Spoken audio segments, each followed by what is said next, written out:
Okay. Here we go.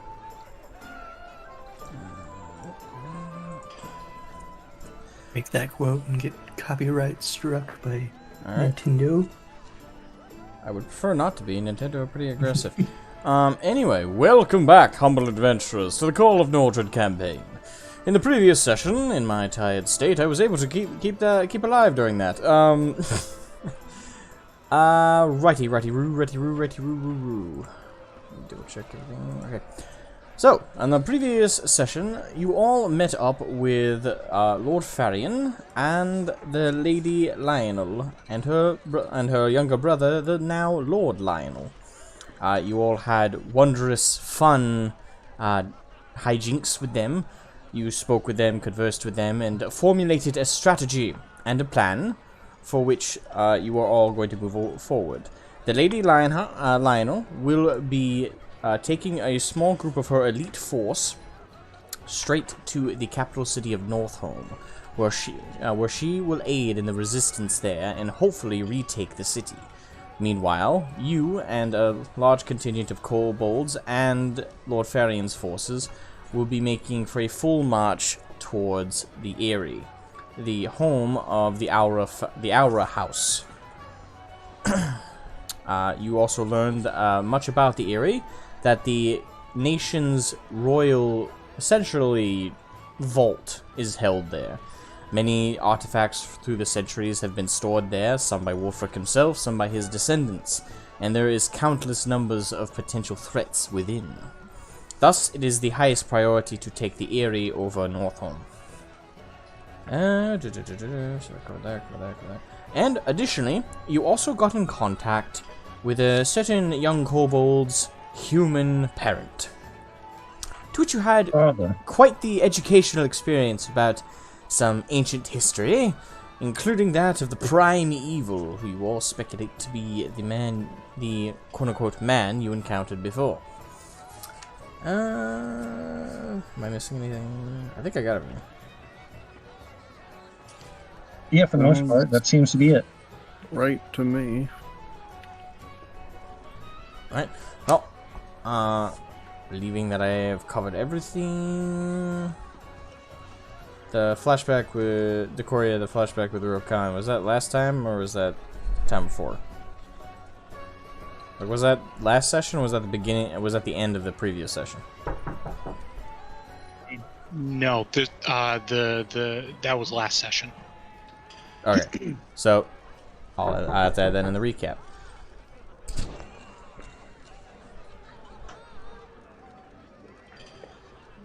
Yeah, Rokan provided a shared memory, the vision of Rokan fighting the same demon that we battled in the caves, and Draco then left, and I continued to speak with Lord Farian afterwards. Sorry about that, I just got interrupted. Yes, so yeah, you had the flashback with your ancestor. You got to see him fight demons. Badass, and you also got to see that the moment that he met the prime evil. Now I think I've covered everything. Alright, so all of you are still currently at Lord Farian's Manor in the meeting hall. The meeting is adjourned, and Lady Lionheart is currently about to head out with her brother. Head out of the room, I should say.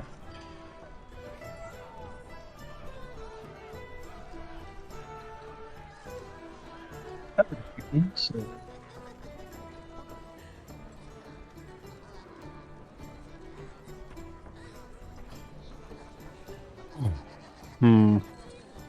Stares intently at the Korea. Well, all that we have spoken has been covered. If there is conversation you still wish, then I suggest you bring it up. Covered everything, yes, so I'm just going to take an hour rest. I do left in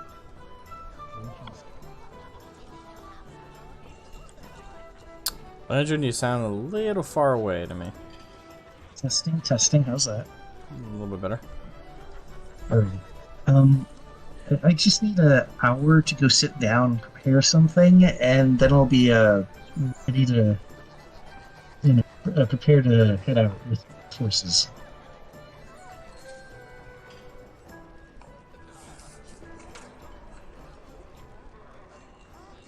Is that coming through, or? Yeah, Huh? yeah.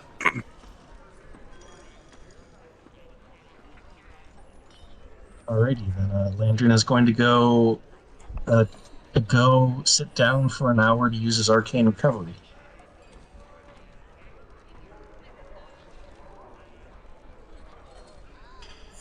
Alrighty. So, are you heading to your room, or are you just heading to the courtyard? Anywhere specific? You're just taking a rest? The courtyard sounds nice. Alright. Alright, so Landrin is heading out to the courtyard of the keep.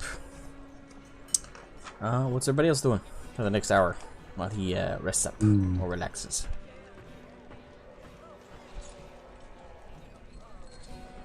I'm not sure Kiko has much to do, does I? But think about it. Maybe we could try to toy with some of the guards. Practice her stealth. So you want to go harass the guards? Oh yeah, 100%. I would cause like trouble. to. I would like to discuss battle tactics with Ballistarius, Lord Farian, and Draco. Alrighty. Draco's... I shall. Alright. I will be doing that as well. So, or whoever's there to discuss the tactics. Alright. Lord Farian is also in the room if you want him involved in that talk. Yes. So the main thing that I would like to see is if we have the ability to either A, draw out a map, or B, kind of like talk through the general, this is what we should expect when we get to Castle Aerie. Alright. Alright, so you petitioned to Lord Farian that you would, want to set out like a map or like a strategic sheet of some kind. So quickly, he signals two of his guards in the room to flip the table back on. This very long, ornate, like dinner table kind of thing. They pull out. It's a large wooden table, and Lord Farian has a squire or a servant of some kind run out of the room and grab a very large rolled up scroll, which he unfurls to reveal a large map of Nordred. So, what tactics would you like to perform? So the concern is, one, it's a floating castle. So how are we going to get there? Well, if it's currently under siege, we can't take the air bridge.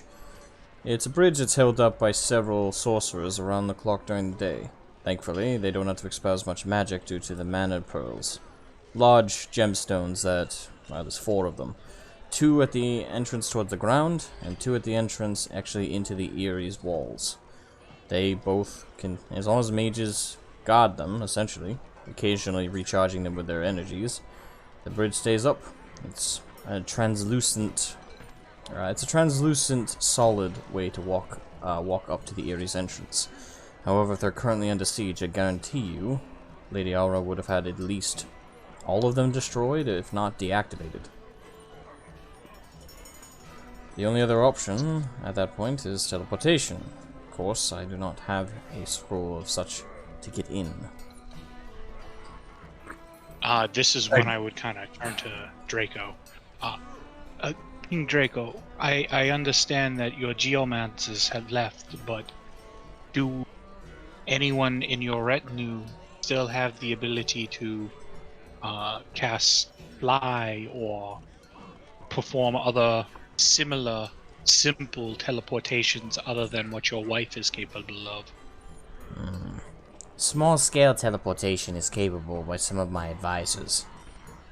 Unfortunately, we can only transport a group max size of 8, and that's with 3 of my mages working together. It's a very complex spell.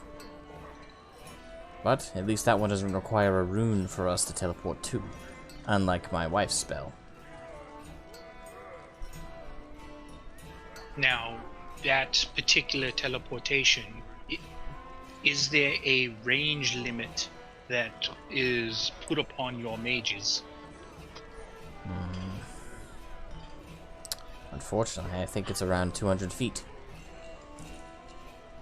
And, Lord Ferian, how high did you say the castle was? The base level of it is about 600 feet up, give or take. So the teleportation would not be a strong contender for getting us up. Now, you had mentioned that there are winged beasts that patrol the areas.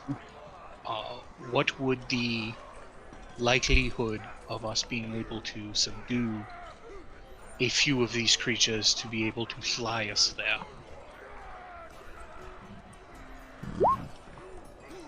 I do have an old friend up around these mountainous areas. He raises griffins. It's not very in Nordred, it's not very practical to use them as war creatures, so they're not trained for combat. Yeah, at least not around these parts. I'm sure those at the Aerie are trained for such a thing, but they also have wyverns. But the griffin keeper around these parts could potentially loan us a few of them to fly up. Well, if I'm Would they be able not to mistaken, slip us into the roosts where the beasts dwell, that do dwell there? Potentially. I doubt we'd be attacked by the wyverns without them being commanded to once we enter the Aerie. So as long as we appear stealthily, even if they notice us, we should be fine. Then again, as far as we know, Lady Aura controls the Aerie, so I doubt we'd be in danger. We'd be more in danger by whatever's sieging the Aerie. Well, it's still potential. Even if we come up to the rear of the enemy force while they're besieging, they haven't got in yet. We may still need to get into contact with those inside to coordinate a simultaneous strike from two directions. Indeed.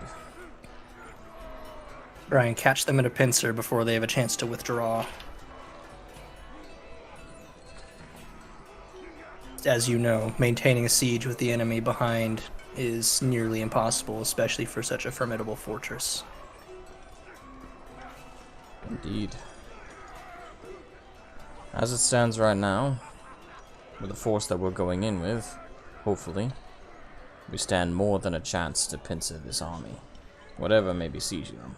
Of course, we're still under the assumption that an army is sieging the Aerie. We know Lady Aura controls it, from the information your bird friend got us. However, we have no idea about the enemy. We don't know their numbers, their tactics, their plan, their strategy. For all we know, they could be using covert methods to take the Aerie, as opposed to an all-out assault. And I'm ashamed to report that I did not pay attention too closely to Lady Aura's younger brother. I always presumed the man was, suffice it to say, a bit of a recluse, but lazy. He never gave me a vibe of somebody who gave a damn about anything. So, unfortunately, I can't tell you the manner of man he is, and what he would do in this situation.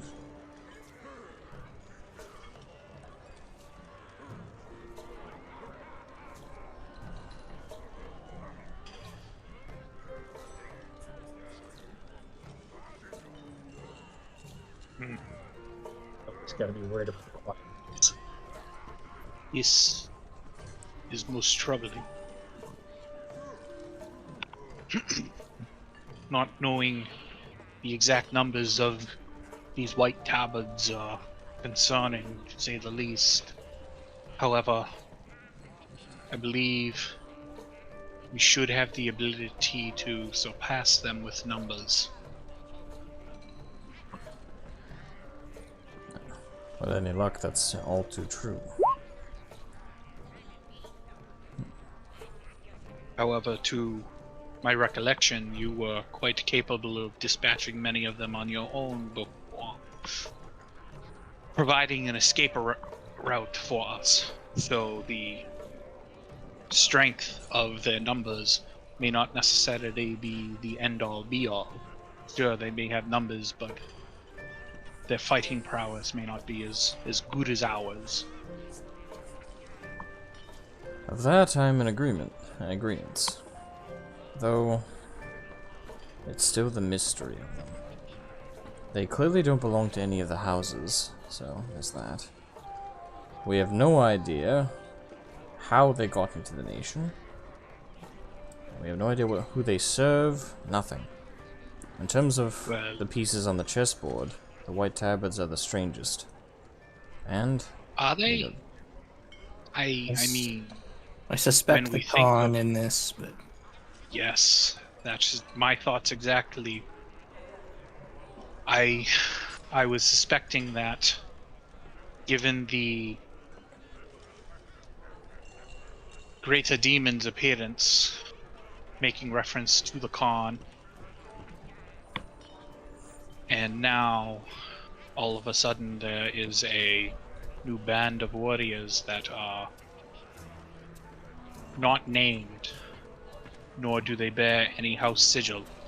I think it would be safe to assume at this point that they are somehow connected either to the greater demon or to the Khan. I would have to agree. But to which? If they're connected to the Khan, then they're likely sellswords of some kind. Which means, potentially, we can buy them out. If they belong to a demon, or are somehow involved with the demon, that's more of a fundamental issue. One that we can't solve with coin. I don't believe there's much to battle and to solve if it is for the greater demon. I believe the course will run, and the most we can do is attempt to divert it as best as we can.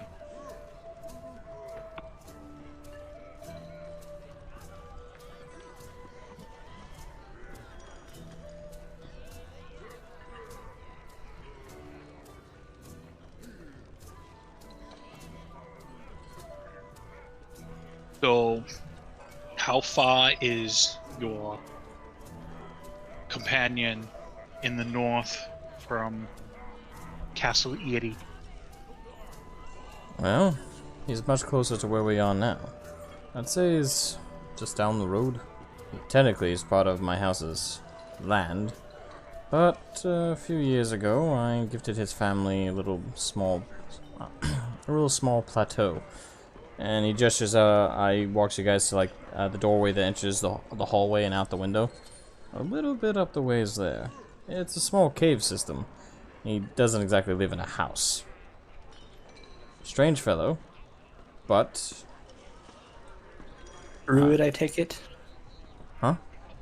Druid, I take it? Perhaps? That may be what he called himself. He did mention, I will say this, he's not a native of Nordred. He moved here about, I want to say 35 years ago. When I met him, I was a younger man, though, of course, closer to my physical age now. He said something about looking for a dryad. Myths and legends, that kind of thing. Like I said, a bit quirky, but he has griffins. And I've known him to lend them out from time to time, just not many of them.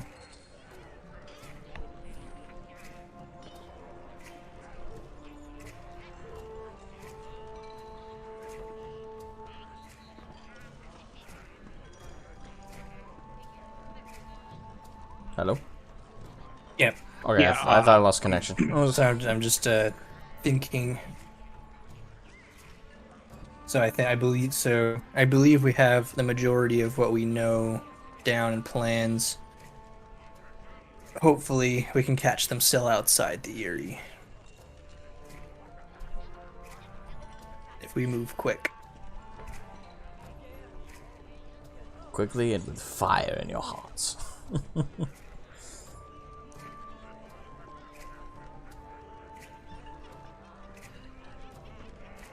Note to Well, self, I jerk to that believe we have a tactic. I'm not sure how great it will be, but it is much better than what we had 10 minutes ago. We won't know anymore until we arrive and see the field ourselves, and then we'll know what needs to be done more so. Indeed. Well, my forces are still... Yeah, sorry. My forces are... Nothing's... Oh, sorry. You go. You sure? Yeah. Alright. My forces are still gathering as of right now. When they're ready to depart, as far as I can tell, Draco, your forces are very ready to go. They've been ready to go since we arrived. We kobolds are always prepared for a fight. Indeed. Huh. I envy that right now. My men will be ready in mere hours.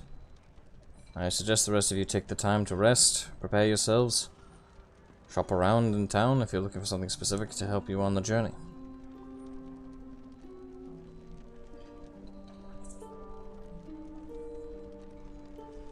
When you say town, do you mean of your hamlet or of the city proper? Of the city proper. As for my my personal armory, I'm not sure there's much there that all of you would want. But if you wanted to take a look there, you could.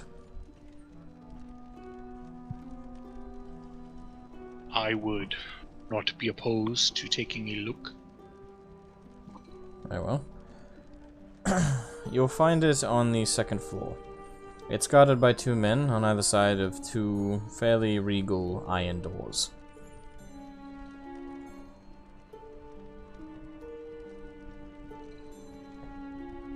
I believe I shall join you in the armory. See if there's anything else I can add.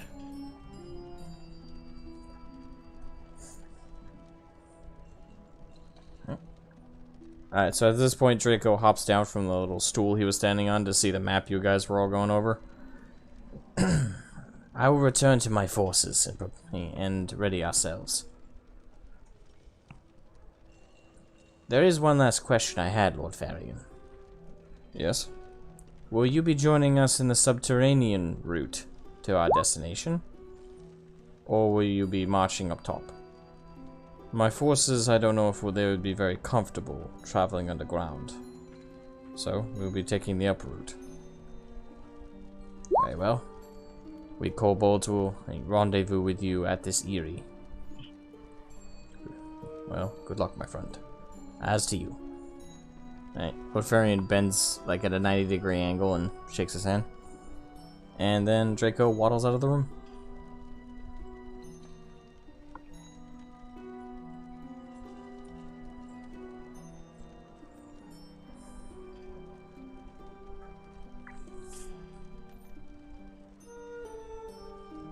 Come on, guys, shake off the rust. I believe Yeah, me. sorry. Alright, we're Doing just my short rest. So sorry. alright. We're heading to the armory just to kind of take a look at what we got. And Alright. So Decoria and take- Billstars head to the armory. Kiko, what you up to, other than harassing the guards? gathering information. That is what you are good at. You're very, What information do I need to gather? Just listening to you don't know till you know it. Just gotta listen into conversations and learn things. Sure, that sounds good. I feel like Kiko's gonna walk around town a little bit, see what she picks up from the local banter, see if she catches any juicy rumors. Alrighty. So See what we see. Kiko heads into town. Right, so as you're walking through the ornate, nice-looking town, cobblestone streets, same as before. As you're making your way to the town center, where towards the fountain, you hear the bustle and rustle of the crowd. There's quite a bit of talking right now. There's quite a bit of it is stressed. A lot of people seem like worried.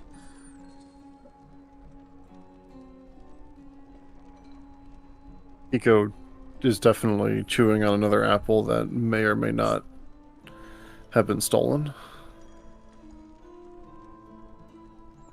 Alrighty. And Hiko's gonna go. Maybe there's an. Given Kiko's past knowledge as a criminal, Kiko's probably gonna find a place that looks like Kiko might be able to find something interesting. Alright. So as you're walking through the town, you notice, as in the middle of the market district, that there's a fairly larger alleyway. And you see a couple moving, shapes and stuff moving about it. Not a lot. Very, very subtle. If you weren't as familiar as you are with the motions and going-ons of the more subtle side of the crowd, you probably would have missed them.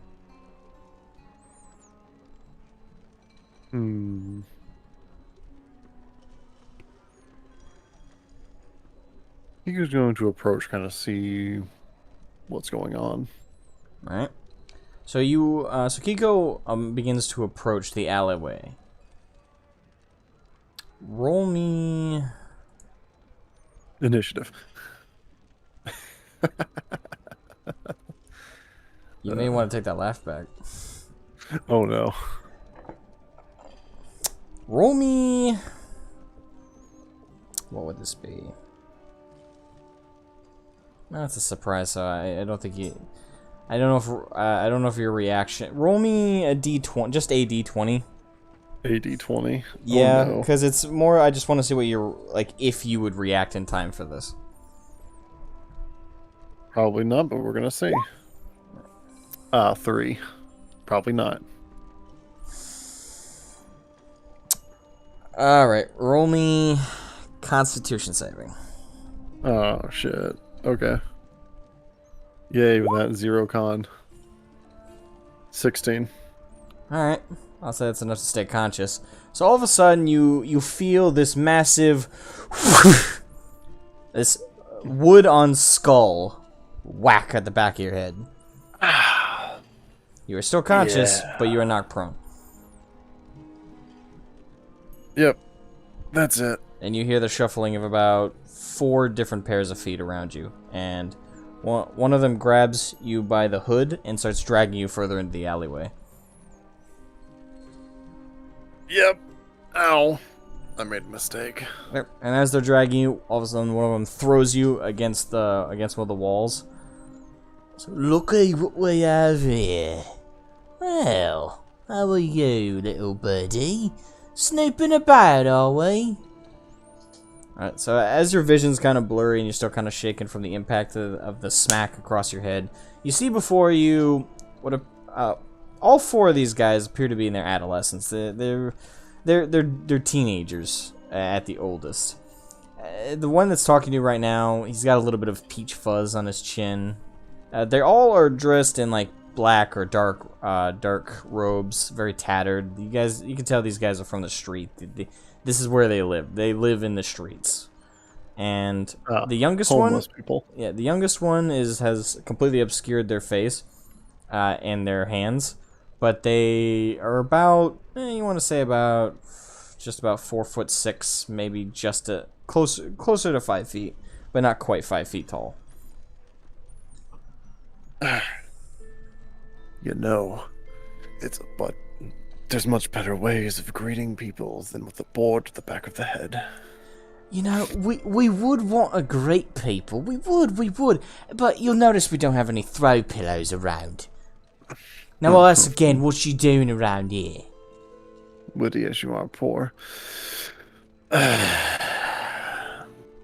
Looking for something, actually. And what you looking for? Don't know yet. Just looking. Rumors, perhaps, maybe. So, got any of those to share. Wait, what was that? Apples, you said? Oh no, rumors, perhaps, maybe. rumors. If you have any of those to share. But I doubt. Rumors? What kind of rumors? Just whatever. Well, you know what they say, information ain't free. If you want to pay, though. What do you have first? Well, since information's the wares, wouldn't make a lot of sense to give the wares before they've been paid for, now would it? I would like to know what at least a preview of what I'm seeing. Give me a what about, if you would. Right, so the much smaller figure kind of like sidesteps out from behind the larger teen. What exactly do you mean by preview? What? Normally I'd ask for something that you would know, and you would tell me if you know anything about it. It doesn't. Do you want to know about the ones with the whites? The white, what are they called again? Tabards, you dullard. Tabards! That's the one. You want to know about the white tabards? Yeah. You know anything about them? Oh, we know plenty about them. We just got here to town maybe 10 minutes ago. Let me guess, you were in the capital as well. Yeah, we just got out. What's so funny, eh? It's bedlam. The place feels like it was taken over months ago when it was only a couple days. There's full-on battles like a war in the streets. That big spider woman scared the hell out of us, let me tell you. Casting spells, bringing down lightning, it's cursed, I tell you. What's so funny? It's more cursed than you think it is. Well, whatever. If only you knew how bad things really were. We slipped out, and we just got here. We heard the Lord Farian was here. Information for information? Well, it's not much we want to know. Well, you're looking for the Lord Farian, aren't you? No, we just wanted to come to where it would be safe. One of the Council of the Geists. Yeah, if he's here, means we're safe here, right? You don't know that. As far as you know, the White Abbers could be coming here any minute. They all kind of look at each other, side glance. They could be.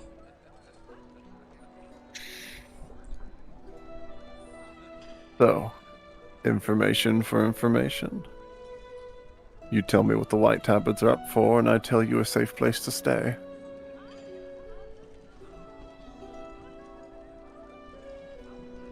Alright. Right. Sounds fair.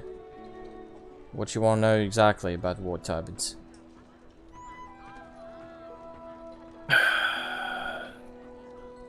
Leaders. Who organizes them? There's 4 of them. And after they took over the capital, about 6 or 7 large warships entered that port. They busted down the sea gate.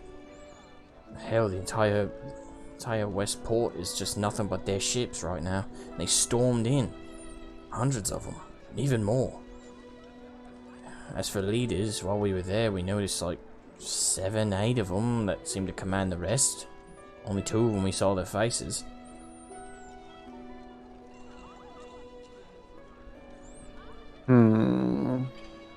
What do they look like?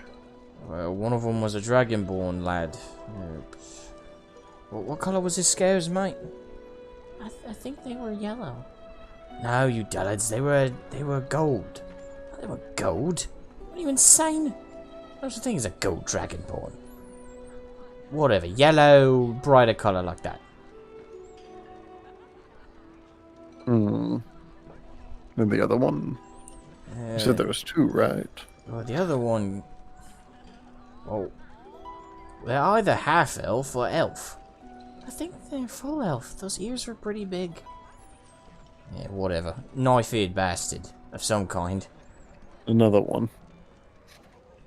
Those are the only 2 we saw. The rest wore helmets or hoods.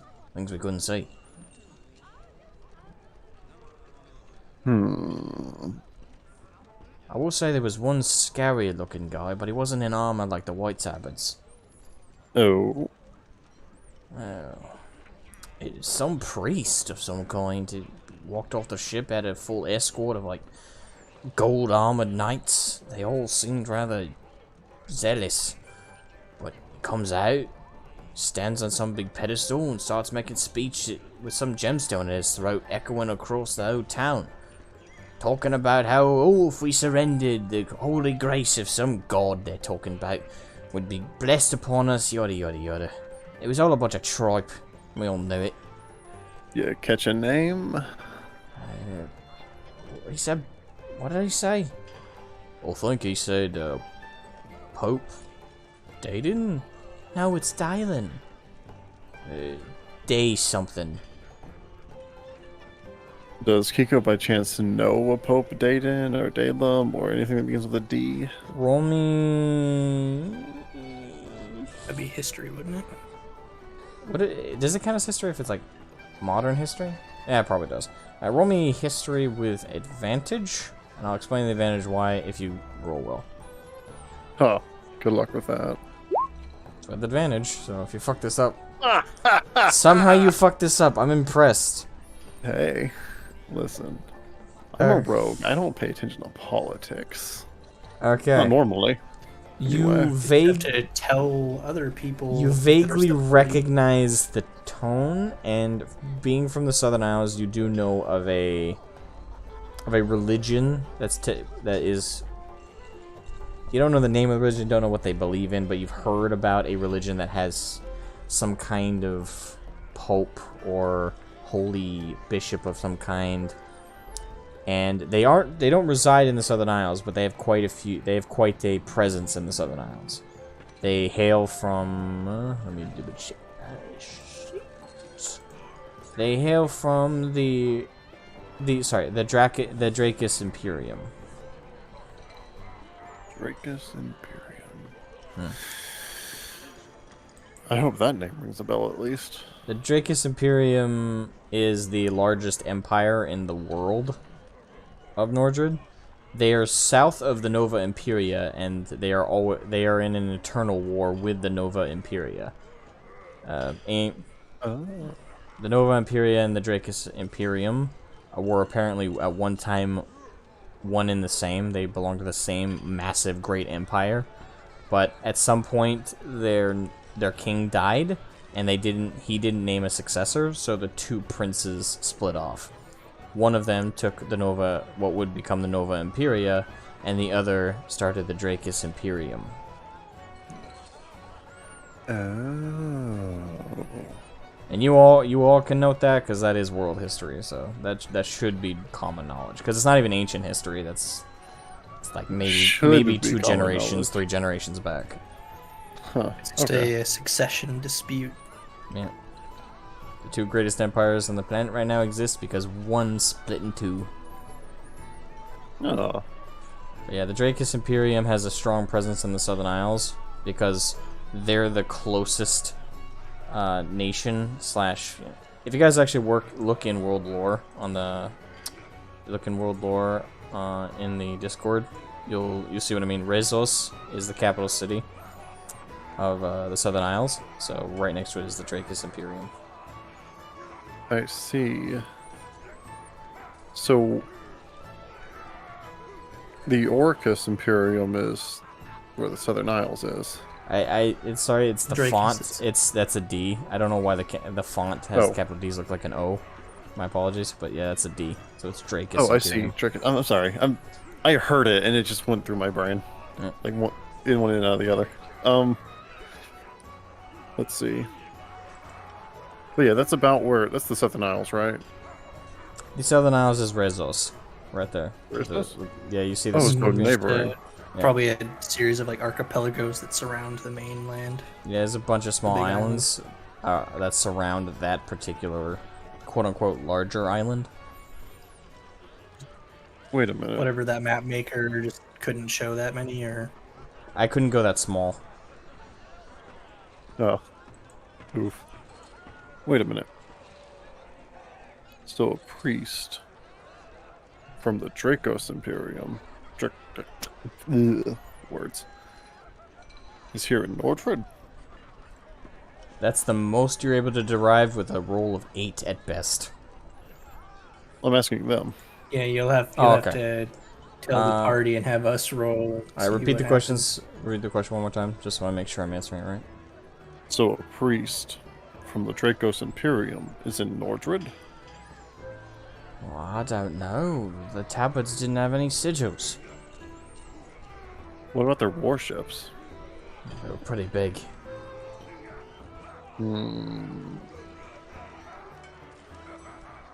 Legs. A rough guesstimate. How many warships did you see? Well, it depends on which day. The first day after they killed that Lionel bloke, there was about 4 ships that just appeared at the port. Blew cannons right at the sea gate, blew it wide open, and stormed in. The castle itself apparently had a bunch of them already in there somehow. And all of a sudden we were in conflict. Then, the next day, when we thought we were finally pushing them back, town guard, bunch of locals pulling out farming equipment, but we seemed to be pushing them back. But then, the next day, all of a sudden, it was like a tidal wave of ships. Some say 8, some say 9, some say 10, 11, 12. The numbers changed no matter who you asked, but they just flooded in like an ocean. We were completely overwhelmed. My paw. You were overwhelmed. Yeah, that's what I said. Were you part of the guard? No, my paw was. I was trying to help. Well. Also, we can just infer to their faction, as in Nordred, as in the people. Okay. You know, you don't have to be one of the ones fighting to count yourself in the we. You know what? That's fair. Throw Okay. together militia. Yeah, yeah. Strange. What would...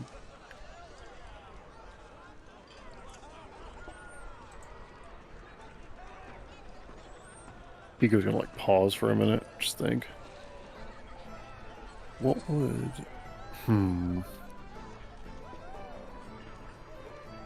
Alright, while you think on that, real quick, my print just finished, so hopefully this won't take more. Please. Hopefully this won't take more than just like 5 minutes max. Okay.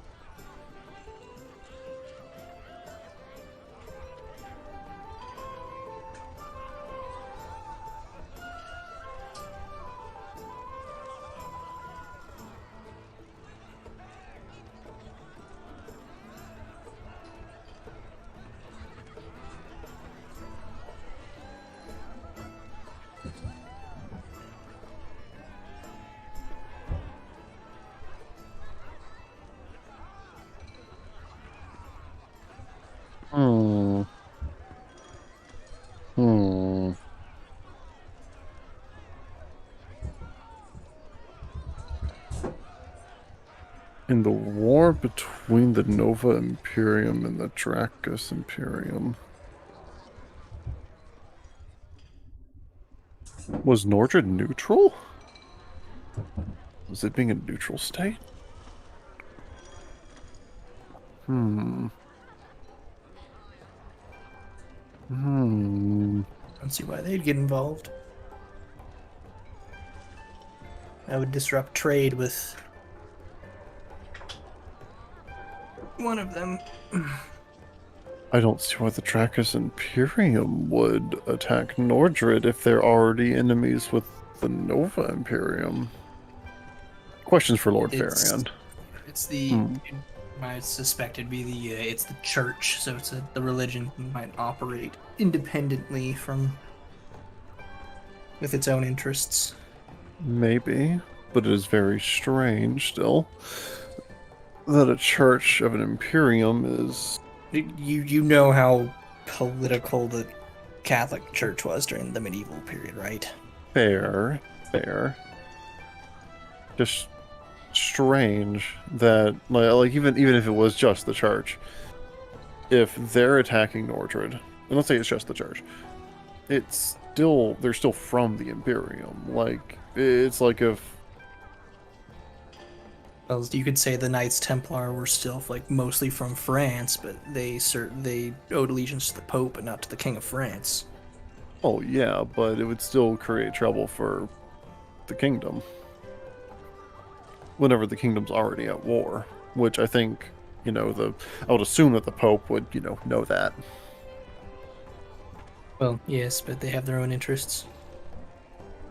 I wonder what that could be then.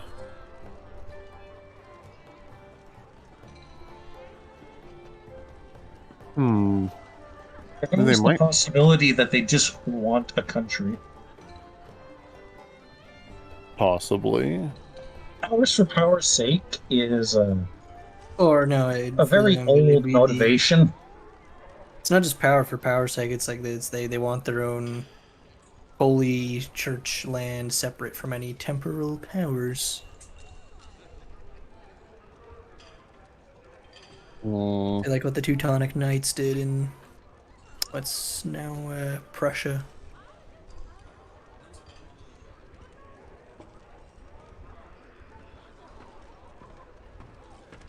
Bad Daddy's Day. Do do do do do do do do do do do do do.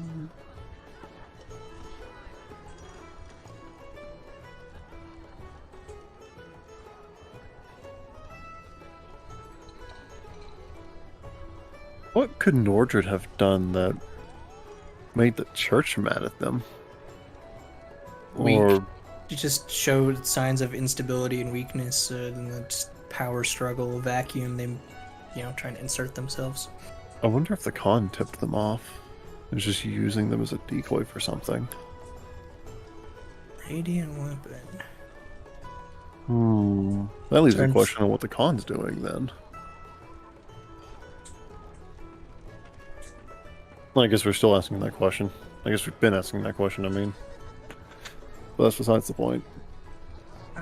Send my infusions. That would be useful against the demons, but I've used all my infusion slots. Uh-oh. Sorry, it's a 6th level artificer radiant weapon, so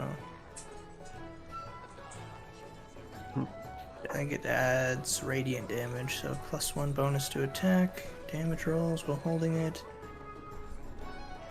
Wielder can take a bonus action to cause it to shed bright light in a 30-foot radius and a dim light for an additional 30 feet. No charges.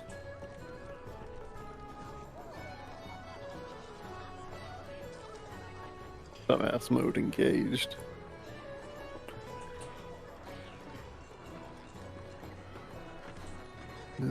Repeating shot, a simple or martial weapon with ammunition property.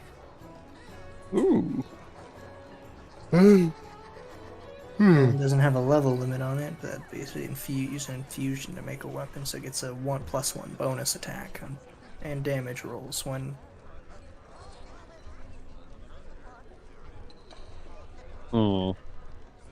Basically, if you load no ammunition in the weapon, it produces its own automatically created 1 piece of magic ammunition when you make a ranged attack with it.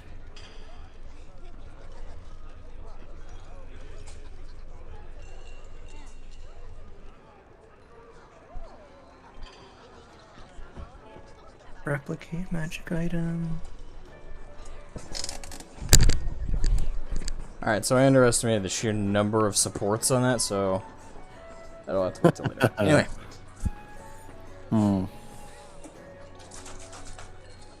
Kiko's going to, looking like she's in thought, she's gonna look down the alleyway. Alright. Does it end somewhere down there? Yeah, Is it a dead end? it's just some cobblestone brickwork, just ends. But a 6.5-foot wall.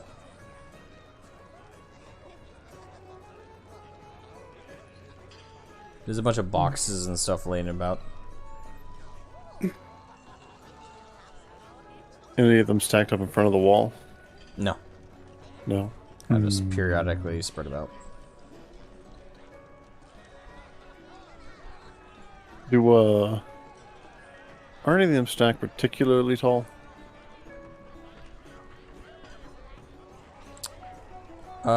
There's 2 stacked on top of each other, crate-sized boxes, probably together about 4 feet off the ground, but they're laid against a wall of a building. But there's a window 4 more feet above that. Is it open right now? Nope.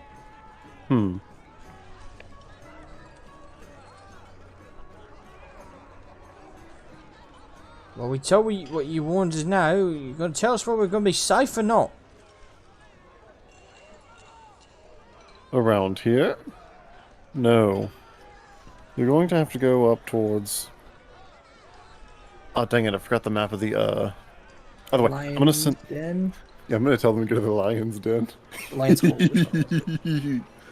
It'll be safe up there. They've got plenty of strong warriors and are in need of workers. Well, we didn't hear about the workers part. We heard that the Lion's Den is an enclosed keep. That there ain't no village or nothing up there. Oh, you haven't heard? The lady just came through, along with her brother. We heard a carriage. It's been going around. It's been going around town that they've been looking for people as well. Perhaps maybe if you went and caught up to them, they could explain more to you. Do they mind how we look? Well, I mean, they could probably give you a bath and clean you up, put you in nicer clothes, if you ask nicely. That's not exactly what I mean.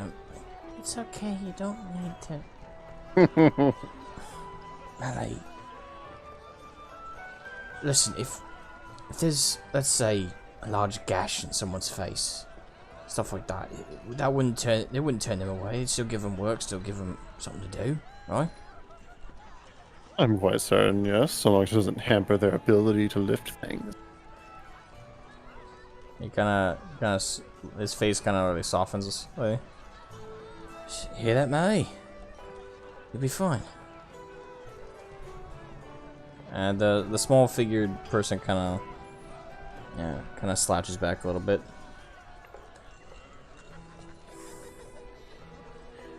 Oh no, I've done a bad. Well, information, right? Right. Come on, lads. Let's go see if they need some workers, hey? Oh, I agree. Let's go. Alright, so I wish you all the best. So the 4 figures walk kind of gingerly out of the alley and around the corner. Little do they know that was 100% a lie. Oh well. Well, Kiko's getting back to the keep now, because Kiko has information to give to people. Alrighty. So that about encompasses what everyone was doing over the hour. Oh, Basaris, Corey, you guys head to the armory. I think that would fit. Oh, yeah. Alright, so We should probably check their what things would be good for a siege.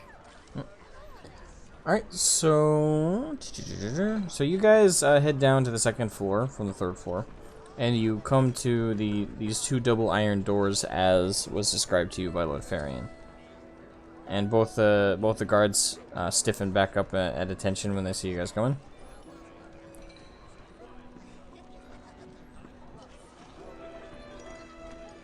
Alright, Gentlemen, yep, we Lord walk in. Fettian gave us permission to come through. We are doing an armor SWAT and weapon SWAT to ensure that we have the correct weaponry when we go to the siege. Well, we got some bad news, sir, my lord. Not sure what to call you. Sir. Well, see for yourself. And the one of the large armored knights cranks open the iron door here. And once you guys walk in, you see it's just ransacked. All the armor stands have been knocked over. The weapon stands have either been broken apart or also fallen over. In terms of weapons, they're all over the floor. Like there's spears strung about, there's swords that have fallen completely out. Some in them scabbards, some not. The whole place looks like it got ransacked. Damn goblins. Before they left, they took everything, more than just food, I'll tell you that. Most of our good swords are gone too. All we got left is the scraps even the goblins don't want. Ah, yes. The goblins. If it'll Turn help, Starius.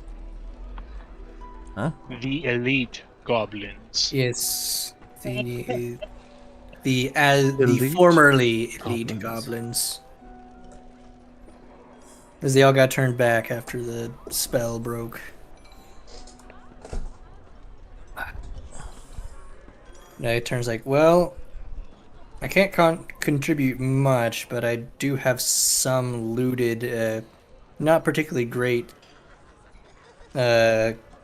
condition armor and a few weapons that I'd be willing to offer for a small amount of compensation. Oh, we got plenty of coin. Alright, so basically I go to the bag of holding and that I have, that's the one, and I pull out the 2 great swords, 1 great axe, 3 short swords, let's see, 1 short bow, 120 arrows, 7 things of leather armor that is somewhat damaged, 2 half plate that is damaged, and 1 full plate that is damaged. Full plate damage. Repeat the weapons real quick. The weapons: 2 great swords, 1 great axe, 3 short swords, 1 short bow with 120 arrows. Okay. That's what we looted from those ones that were fighting Farian that one day.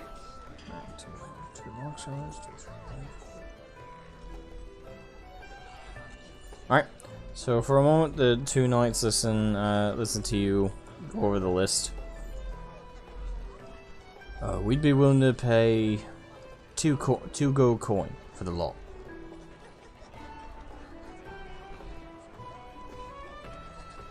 Let's see, 2 gold for the lot. That sounds reasonable given the circumstances we're under. Do you accept? Yes. Alright. Hey, got the coin, boys. One of them runs into the armory real quick after like maybe a minute and hearing like him like banging around. Comes back, and they pull out from a small sack 2 gold coins. I'll add them, and I empty out the armor, careful to sort them out into each one. And I do know that's like the armor will still work, but it's just got some sizable dents and a couple of leather like thongs that would hold it together are cut. Not like terribly difficult to fix, but Alrighty.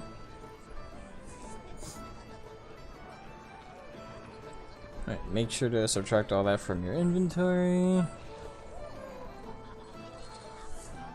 I'm going to select all the things. Boop. Backspace.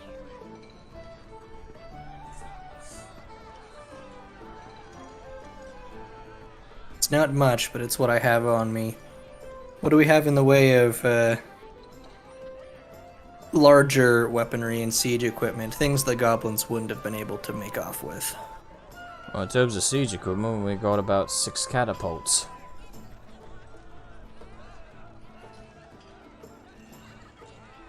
And we got the Right. battering ram. Oh, that ain't gonna be much use at the Aerie.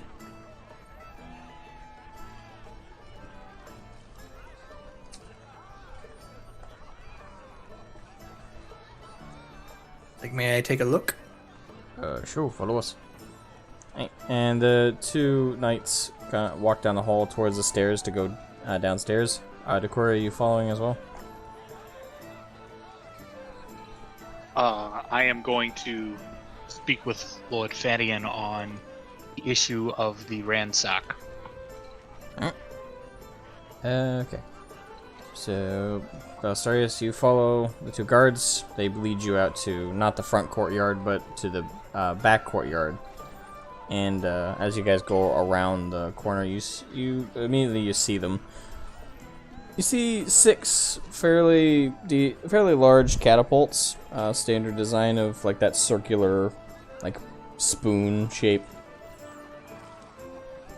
Your typical mangonel. Yeah. Alright, and Decoria, you head back up the stairs and go to Lord Farion's office.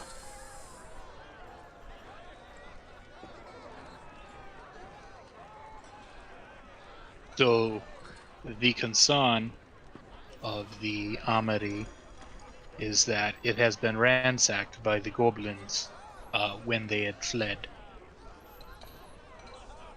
I received the report a few minutes ago. Squire brought it to me. The good news is most of my forces have their own personal armories at home. Swords, shield, basic armor. Fortunately, our best equipment was in that room. This is what you get when you work with goblins. Nevertheless, we still have something to fight them with. Not even the worst quality of anything. Just not the best. Hopefully our kobold friends will be able to make up all the difference. I would like to think as much. They have been fierce in battle. They are quite competitors and a noble band of warriors. Aye, that they are. Braver than some men I know. They're only 4 feet tall at the tallest.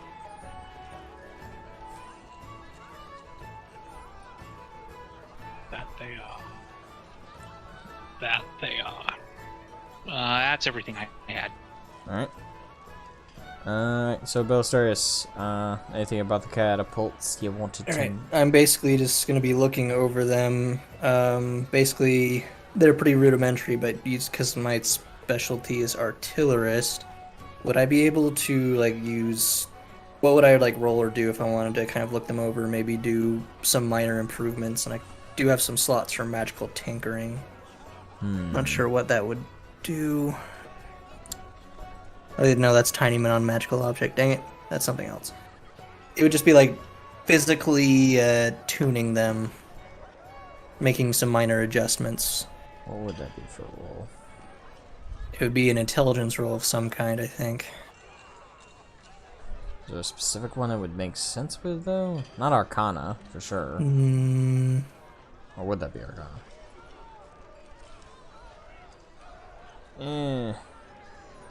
Just roll me intelligence, generally, since I don't know which sub-category of intelligence. I get the same bonus in any of the intelligence ones, so... Alright. Oh, let's see. 8. That was an 18, so plus 7. A lot. So, 19 plus 7, 19, yeah, I'd call that a lot. 1, 2, 3, 4, 5, 6. That's 26. Alright, so you expertly, with your mechanical eyes, scan over each of the catapults and notice several improvements to make not only the spring back, the drawback much tighter, but you also notice that there's ways to actually enhance the ammunition. You notice that there's a way to, as you kind of tinker around, you find a way to hollow out the wood stem, the wood arm that pulls back with the actual, like, that spoon portion. You hollow that out, add in a tube. Is all over the course of, like, over an hour and a half. And you're showing the, some other, not artificers, but, some blacksmiths, some local craftsmen, who were dragged over by the knights to observe what you're doing. And you, in this tube, you find a way, do you have any Magistone in your inventory? I do. Alright. Let me check my inventory. I have 6, well, no, that's 6 small barrels with the Magistone in them. Alright, so... Each 1 pound, so I don't know, that's probably how much Magistone is in each? It's probably, what, 24 stones individually, ish. Yeah. So you take about 2 or 3 stones, and you take the red ones in particular because you know them to be the fire elemented magistone, and you put them at like the end, and alright. So as you're crafting, you kind of channel up like a arcane. Through the tube, you basically channel up a way for the gemstone to send a arcana energy beam through the tube up, and you hollow out the actual like spoon or like the actual I don't know what to call that part, but the Be either scoop. just The scoop. either that little cup, or it'd be like a sling. Sometimes they the add scoop. a sling I'm to the calling top. it the fucking scoop. All right, so the scoop. There's a hole in that now, which now bursts up a chunk of arcane flame to light on fire whatever large boulder, rock, whatever that they are now going to launch will now light on fire. Even if it's not something flammable, it will actually catch fire because it's arcane fire. Basically, it's you've made each of the catapults fire catapults. Neat, and probably improve their overall range and accuracy. Yeah.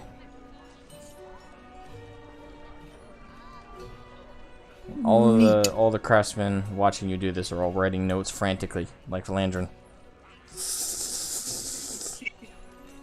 Actually, just moving inhumanly fast and explaining things in ways that is like they're like, what?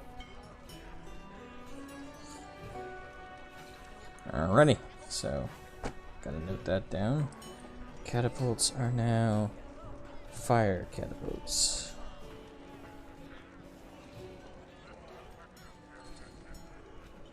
I think I misspelled catapult. It's almost just ridiculous how stupid my intelligence rolls are. It's a little broken, yeah. I envy you greatly, friend. I mean, when I first made him, I only gave him like a 16, but like that level, when we leveled up to that one level, I just decided just to boost ability stats. Alright. And check. Alrighty. Alright, so that's what Belastarius does. And Kiko, back to you. And Landrin, you're in the courtyard just relaxing and taking in the sights. And you recharge your battery after that hour. Alrighty, so there are 3 things that happen here.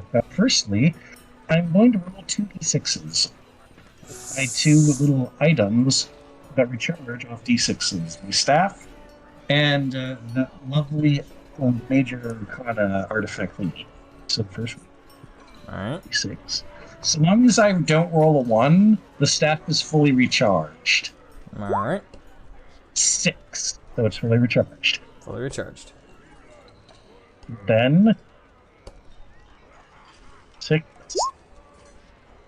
My artifact gets his little globe and restores defense. Alright, you kind of cut out a little bit there for me, but I think I heard you. I passed. I didn't get a roll. I didn't get a roll of 1 on either of the d6s, so everything's all wonderful. Okay. Nice. And I am. And since I had my short rest, Arcane Recovery is activated, and since I'm a level.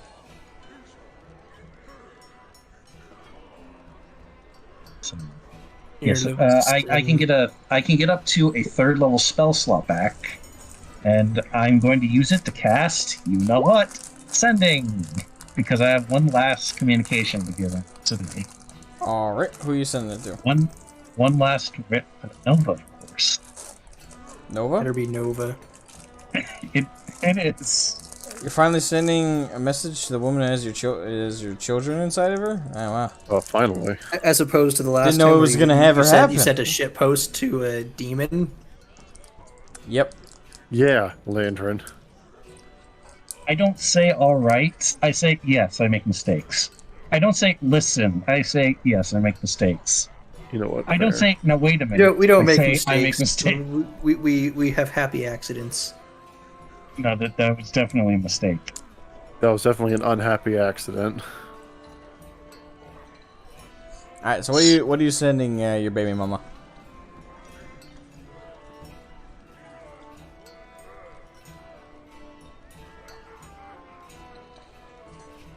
Side note, I just remember that Landrin has a tiny sphere that smells very good to kobolds and dragonborn. So I remembered I had used a slot.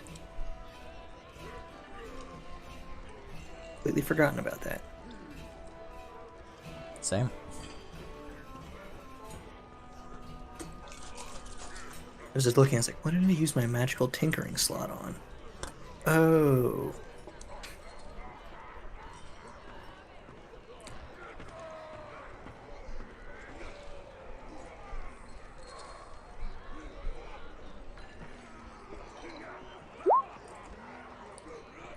So it's 25 minutes.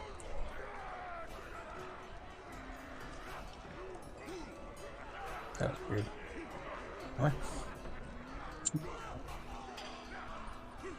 What would you say? Alright. Hold on, let me roll a d20 for something. One of these random fate things. Uh-oh. Oh no. I don't like where this is going. I'll actually show you guys the roll too. Center, you bastard. Since you guys don't know what I'm rolling for. I don't think I want to know what you're rolling for. That's a 4. Alrighty.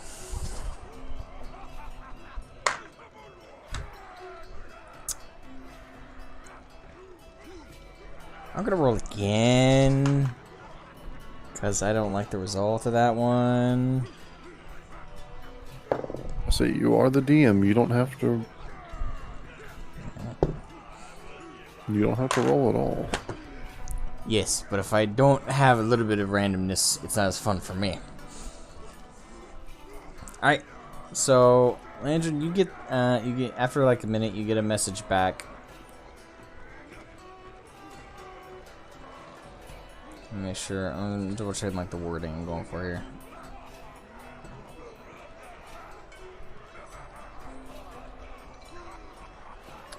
Alright. Love you very dearly. I'm sorry I'm very weak at the moment, but I can't wait to see you again. Stay safe. Love you. Well, that's a relief.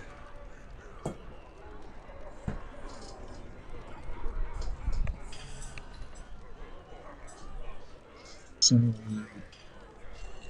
let's get this shindig on the road. Alrighty.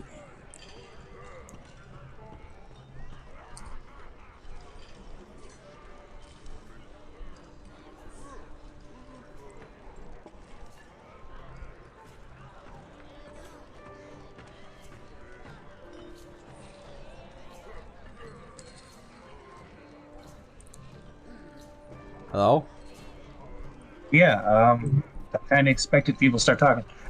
Do we have any other business anyone can think about before we get fully ready to go?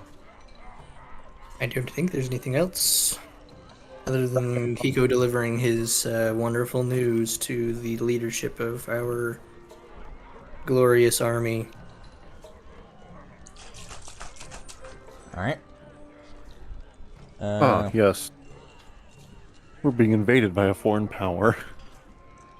A foreign It's religion. not who you think it is. So wait, you guys are... So Decoria is still with Lord Farian.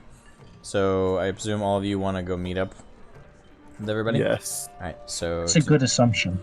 Alright, so I assume that means A you very also good are trying to assumption. call all the leaders together. I mean, mostly just Lord Farian, because he'll know what to do with this. Alright, so... But, I mean, I'll just say all everyone of else you... who wants... All you go up to Lord Farian's office. I'll say. Anyone else who wants to come along is fine by me. It means we have to tell less people later. Oh yeah, coming along. Exactly.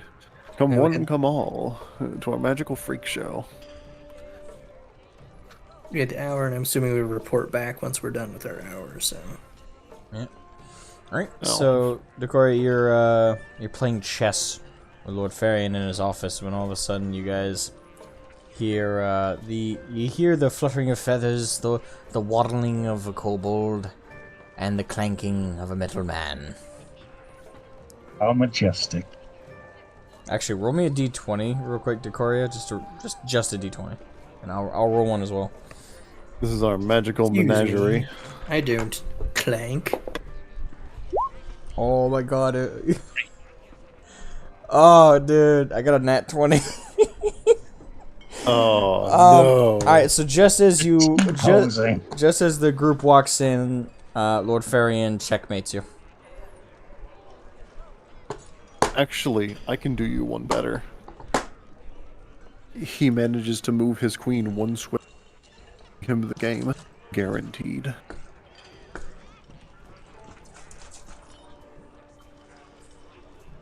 Chess has never been my forte. Lord Farian with a shit-eating grin on his face.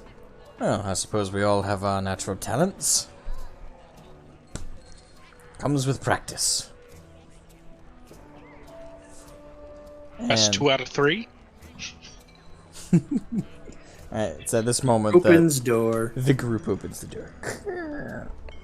I say, well, you might want to save those second 2 games for a minute. Unless you want to play them while listening to some interesting information I found.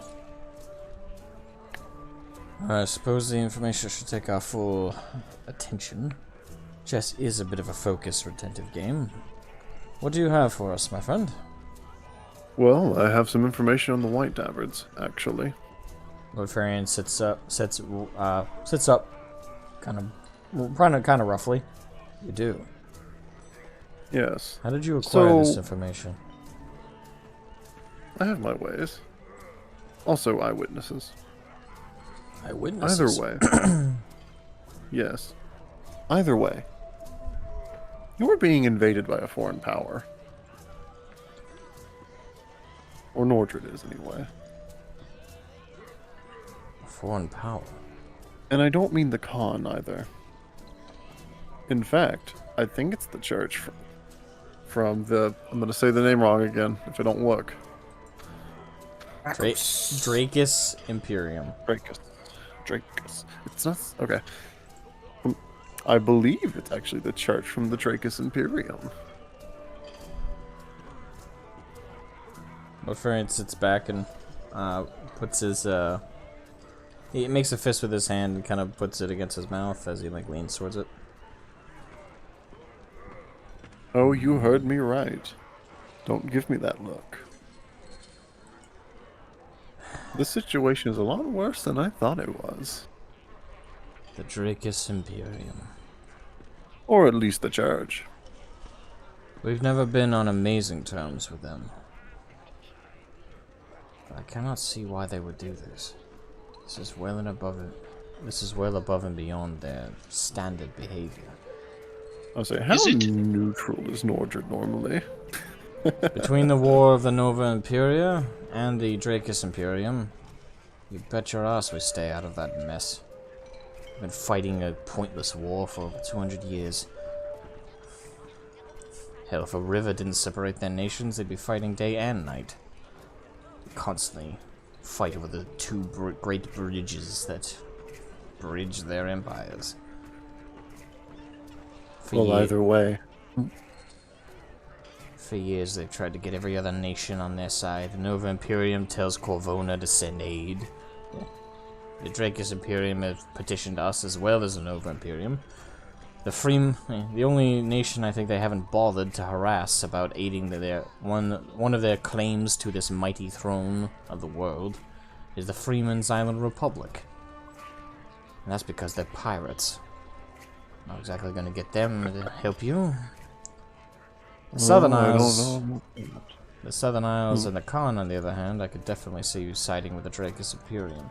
Not only for geographic reasons, but also because the Dracus Imperium has not outlawed slavery. It's perfectly legal to own and have slaves in that empire. Ironically, the Nova Imperia has outlawed it. Now ask yourself if they outlawed it because the Nova Imperium didn't, or because they actually believe it's wrong. Whatever the case is. I hate those, both of them.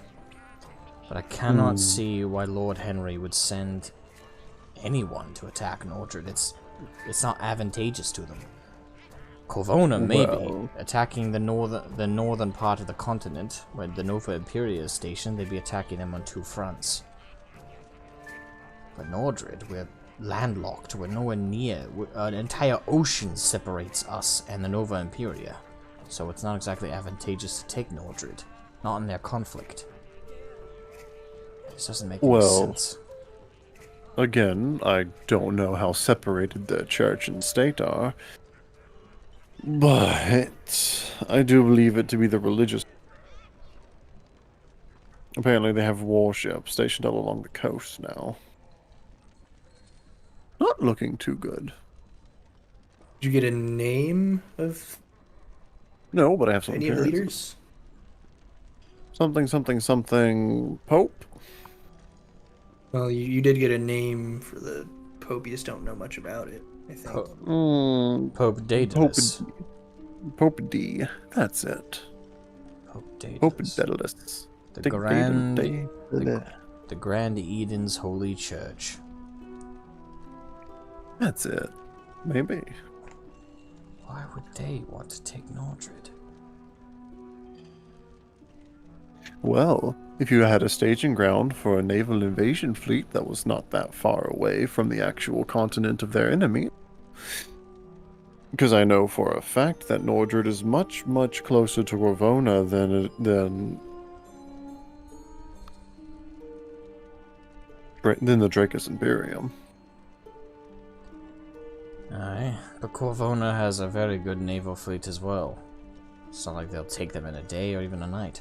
And even then, taking us, they'll certainly take more losses than we're worth. It can't be for some military reason. The church, though they support the Dracus Imperium and Emperor Henry's claim to the Great Throne, they wouldn't send an entire conclave of fighters here. This doesn't make sense. Unless they wanted your resources to fight their war. Or maybe they have ulterior motives that we don't know of. It's pointless to speculate as of right now. Unfortunately, we just simply do not know. But so the concern would be when we spoke with Sir Gunther yesterday, we were given quite a bit of information that whenever the greater demon arises, there are war-torn areas. I believe the rise of the greater demon is what potentially could be driving the Dracus Imperium to come here. Perhaps do you think they know of the demon and the door being opened? I believe we are in a matter of destiny or prophecy. When the greater demon comes about, there is danger and there is world strife. As Sir Gunther relayed to us yesterday, this was not the first time, not the second time, but as far as history has told us, we know that this is the third time at a minimum when the greater demon has risen and the worlds fell. I believe this is all just a matter of that. Whether the demon has a play in this in some way or another, I believe all of this is happening for a reason.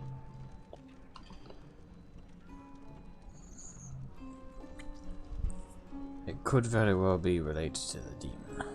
That is good. And bad. If they're here for the... mostly bad, I think. Well, no. Think of it like this. If they're here for the demon, they're not here to aid. At least as far as I would think. They've assassinated you. Taken. No, I don't know about you, but that's not a good thing.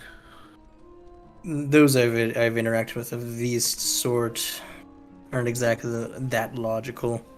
Perhaps they believe that we are at fault and are in some way heretics to their particular faith. I don't know the details about their faith. Never really cared to learn. Neither do I. When it comes to my knowledge about foreign religions, I'm afraid I'm rather a novice. But in the case of them being a good thing here, certainly they've shown themselves to be an enemy and we definitely need to fight them. But there may be room for negotiation. If they're here for the demon, that means they care not for actual internal conflicts here in Nordred. And that's not to say they won't take advantage of the chaos they've made. They might very well do just that. But if we have an ally against the demons, we need to take it. They are by far our biggest threat. So first things first, we need to have a strong position to negotiate with them. We need to control the castle and have subdued our internal strife. We do need to take back the capital and push them out of the seaport. Yes, that is without question. Without a show of force, they'll simply stormwall their way through the entirety of Nordred, and whether we want it back or not won't matter. But if we take back the capital... Well, luckily, Lady Lionel is in the ranks of the city. I have much faith in her ability to be able to push back the tide for the moment. So do I. We must still remain focused on the Aerie. But this information is invaluable. Though, overall, it doesn't change our current strategy. It will affect further ones, going forward. Well done, Kiko. No. Don't look at me. It's the people of Nordred that, you know, the benefactors this time.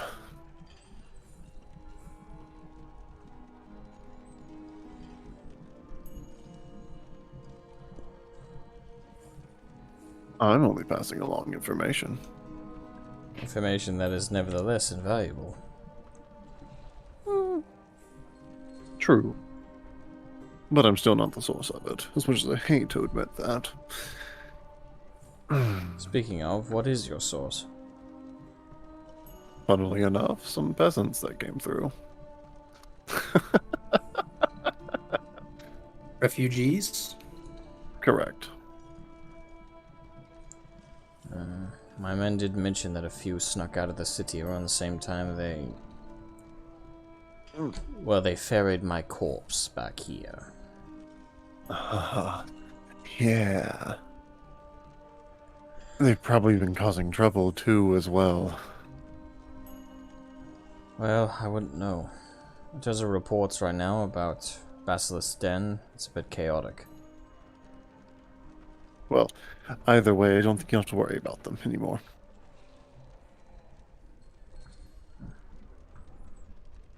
Hey, Lord Farian, well, when do we intend to leave? In a few short hours, I'd say about 3 or 4. Alrighty then. Draco's forces have already begun to depart. They're making their way through subterranean tunnels. I believe they plan to rendezvous with their geomancers, I believe. That way they can make faster travel.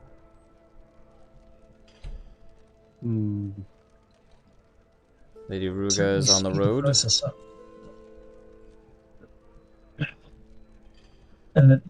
Is she going to try and reinforce us at the Aerie or assist Lionel's at the capital? She's going to try and get her Ursine Rangers to aid with the capital. In terms of our forces heading to the Aerie, it's just us and the kobolds.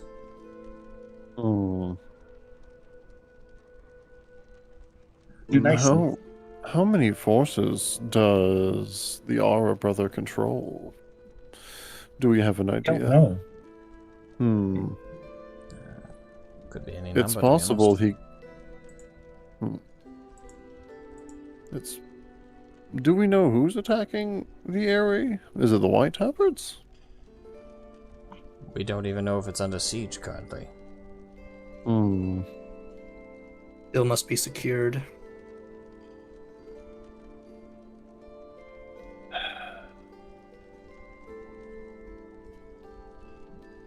We need to find out these things. Hence why we are marching towards the Aerie, my fellow You know what? friend. Even if it is not besieged, it must be reinforced and properly garrisoned. True, true. If we lose it during the battle for the capital, it would be disadvantageous to have it occupied and in our rear. If you all are ready to head out immediately, we could... you could acquire the griffins from my druid friend up on the plateau over there. I was going to hop over there with our forces, but if we'd rather get straight on the road to the Aerie, and you would all like to do something right now, that is an option. I've done all that I can. That sounds like a plan. We can head out and acquire those for the potential siege if that is necessary. Fortune favors the prepared and all. Aye. Also, to be fair, griffins don't normally get along with dingoes, as much as I hate to say it. They're quite territorial. I'm afraid it's all we have to work with. Hold on a moment. And Lord Farian Fine. stands up and walks over to his desk real quick and pulls out a drawer. This should be enough to pay for the griffins. And he tosses you to Coria a small leather sack of coins. I grab it and put it in my pocket. That should be enough. Exactly enough. Now, prior warning, the man's bedside manner is... well, suffice it to say, rough. He is... You're a doctor? I have no idea if he has believe some he's a- medical training, but... he's a bit of a recluse. He doesn't like too many people. Occasional people who want... the occasional adventurer or noble who wants to visit him to borrow a griffin for whatever reason. That's the most he ever gets for visitors. Other than that, he's by himself up there in that small cave system. He's not I guess would be some kind of druid. They're often a rather strange bunch, and Funnily enough, I would have expected you to pay him in tree bark. Not coins. How much do you know about druids, good Kenku? They're tree huggers. Yes, That's all they I are, need to know about druids. but even they have a useful coin. Unfortunately, I'm sure in their eyes, they have to occasionally interact with society. He does slip into town on a rare occasion. I think the locals here in Basilisk Den have well, probably several nicknames for him, very few of them not derogatory. Whatever the case, he is a friend of mine at the end of the day. Show him respect, will you? You represent me when you go and buy those griffins. I will do my best.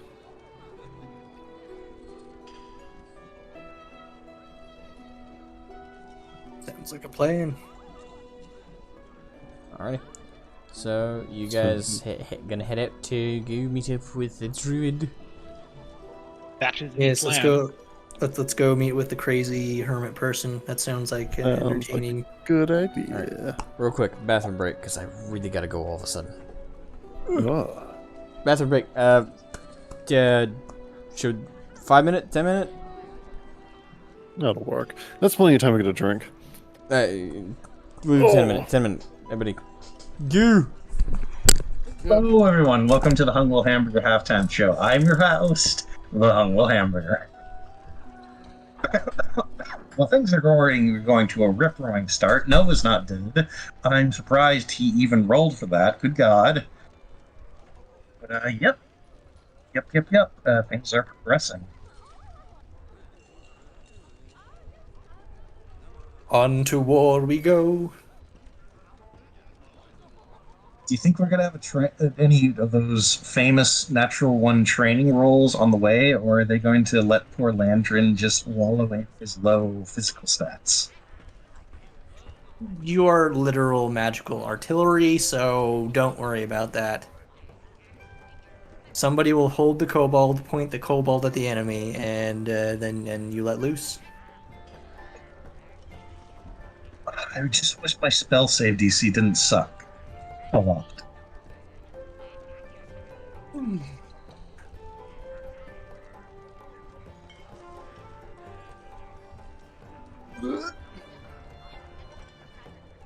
And Oh. yes, my intelligence rolls have gotten disgustingly broken, but It's funny for you to call me artillery when you've got like way better intelligence.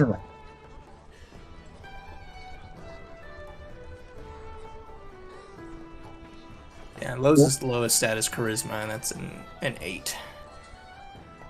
Most everything else is average-ish. Oh, alright, I'm back. Let me just double check something real quick for my own sanity. Yep. His intelligence is still a 15.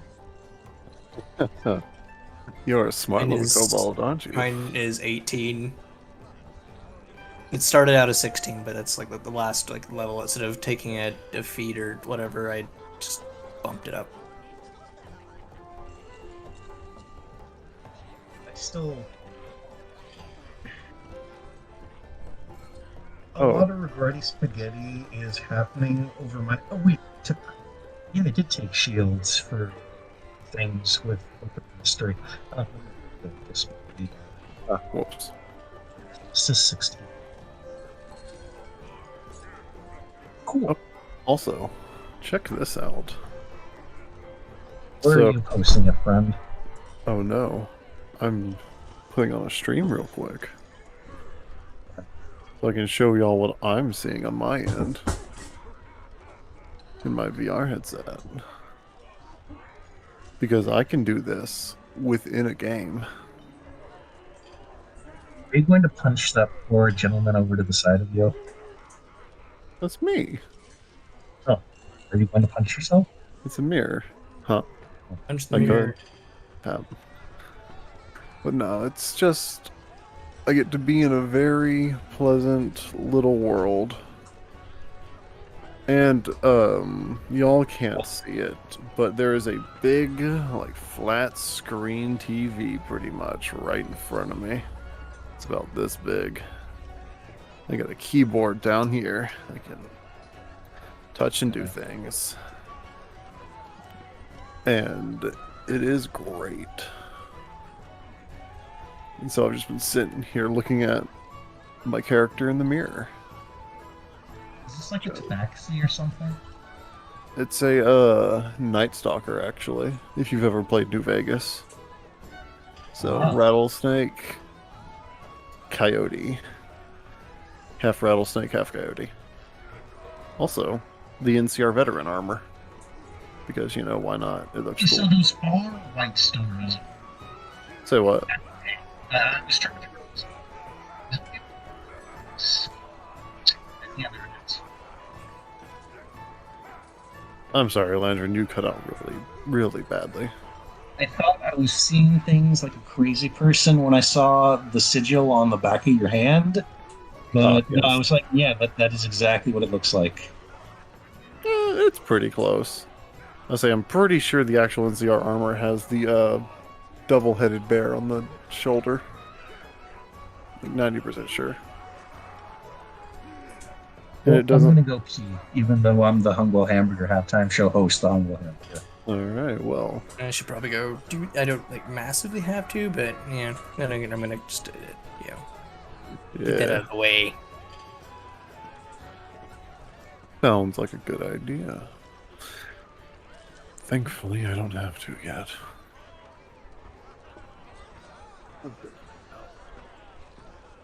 I went when you were off skulking around.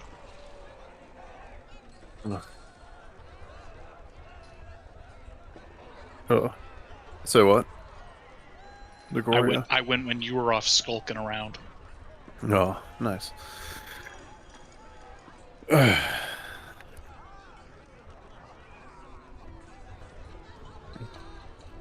Well, I'm going to be completely honest. I found out much more information than I could have possibly wanted to from some random peasants. They were quite diligent, surprisingly.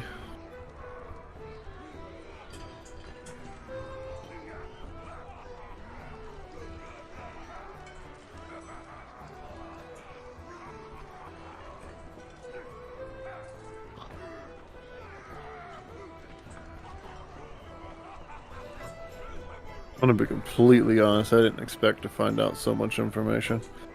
Oh, wait, I also need to bring up to Lord Farrington about the Dragonborn and the half-elf. Or elf. Not so certain anymore. It was one or the other.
Rock on! Rock on! That was so dumb.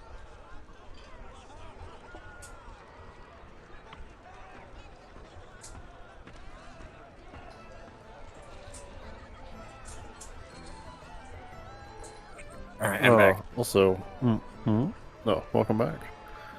I feel bad because I should have known, but I completely forgot that there's an hour time difference. So, For me, it's 2 hours, but yeah. So I was thinking, yeah, 4:30. Like, yeah, I have. I looked at my watch on my I got basically you're doing a Mr. Incredible. I got time. Yeah, I got time. It's like I look at my watch, it says like 3:30, 3:39 or some shit like that. I'm just like I'm playing like H3, you know. I got like a tomahawk and like a fucking kukri. I'm running around like stabbing hot dogs and stuff, and it's just like, yeah, I got plenty of time. I get back and I'm pinged, and I'm just like, maybe I don't have plenty of time. What is this? Yeah, what is that? What is having free time?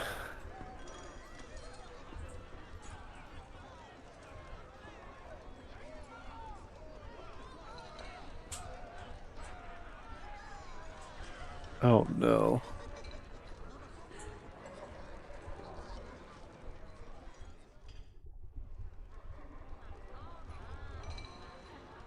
Actually, funnily enough, I could be playing H3 at the same time, but I feel like that'd be way too distracting. Like, looking at Probably. myself looking at myself in a mirror is already distracting enough. Yeah, the most I can do is draw. I have it. It's just unless it's math, like say I'm at school doing math class. That's the only thing that I can't, just sit and draw and doodle and be able to hear and remember everything. In fact, it makes me remember better than taking notes. Yeah, that's fair.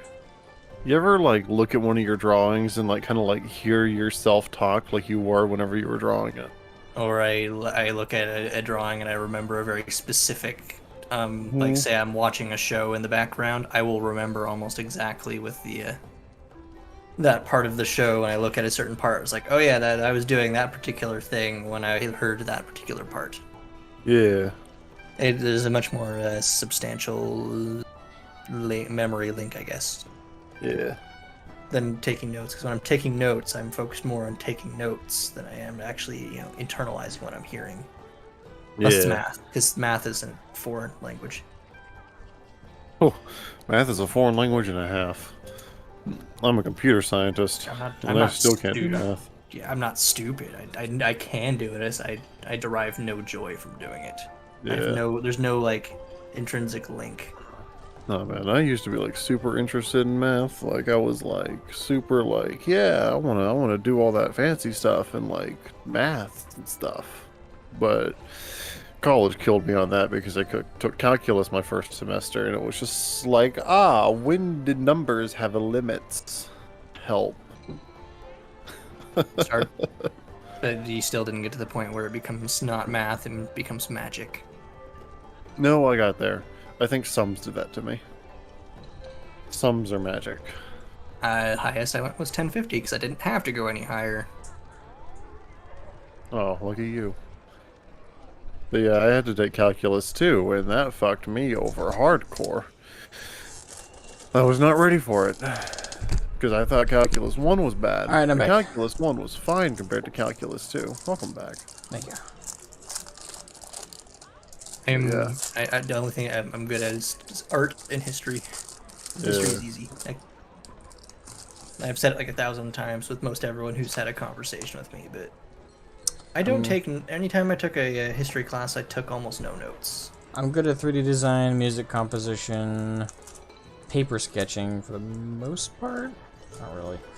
I can write. I can do math pretty well. I was told that I write decently well when I wrote like papers for history classes. I've been told I'm charismatic and I can do voices, but that's kind of give and take. It depends on the day. It does. But that's for everyone, to be honest. Am I a raging cunt yet? Hmm? You said it depends on the day, so have I reached raging cunt day yet? Say so. Eh? Maybe.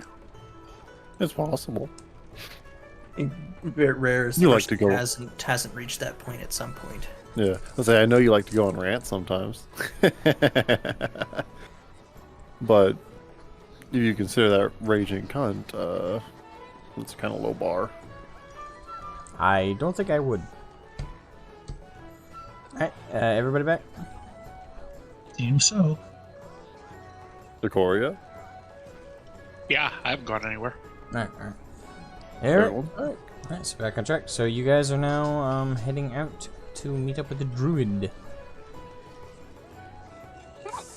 Oh, wait. Before we go, though, I would like to inform Lord Farian about the 2 captains that I was told about.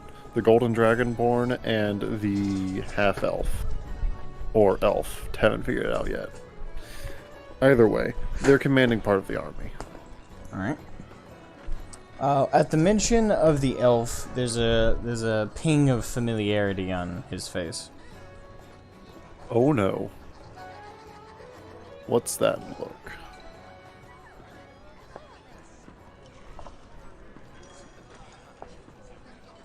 Kiku's gonna say this, Lord Varian, by the way.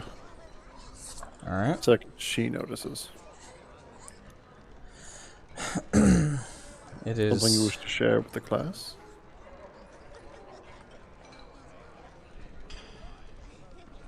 Did you say that to him? No, not yet.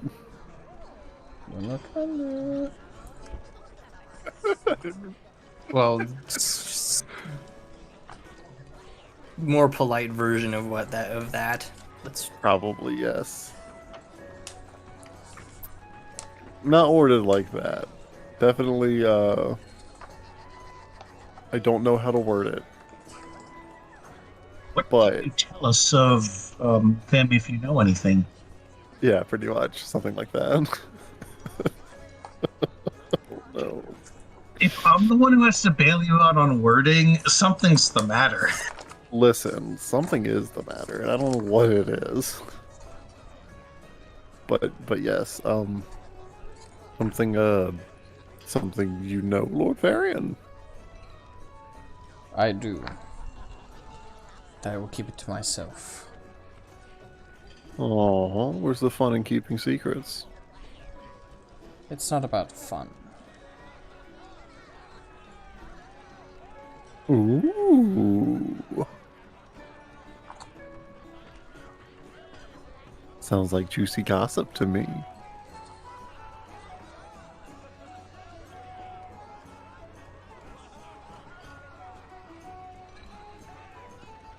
Even the socially inept robot looks over and gives you a flick on the beak. Ow. It's like, even I know when to shut up Hey. sometimes. It's always pleasant to ask. Oh, nice to ask. That's the judgment coming from someone who's excessively blunt. Okay, okay. I'll let you tell us when you're ready. Either way, we have a druid to go find now. We have a crazy redneck in the woods to go find. We do. He's not a crazy redneck. Uh, He's a very intelligent druids are. redneck. Well, we're being nice to this one. I guess off we go. Alright. To the forest. Alright, so you all head out of the castle and are now walking through the town. And are now up the road towards, which is, it goes from cobblestone to like solid dirt, about 30 feet out of the town. And as you guys are following along the trail, you're walking up the rocky ridges and making your way through. You guys notice it gets kind of foggy as you guys are starting to get more up. Torch time.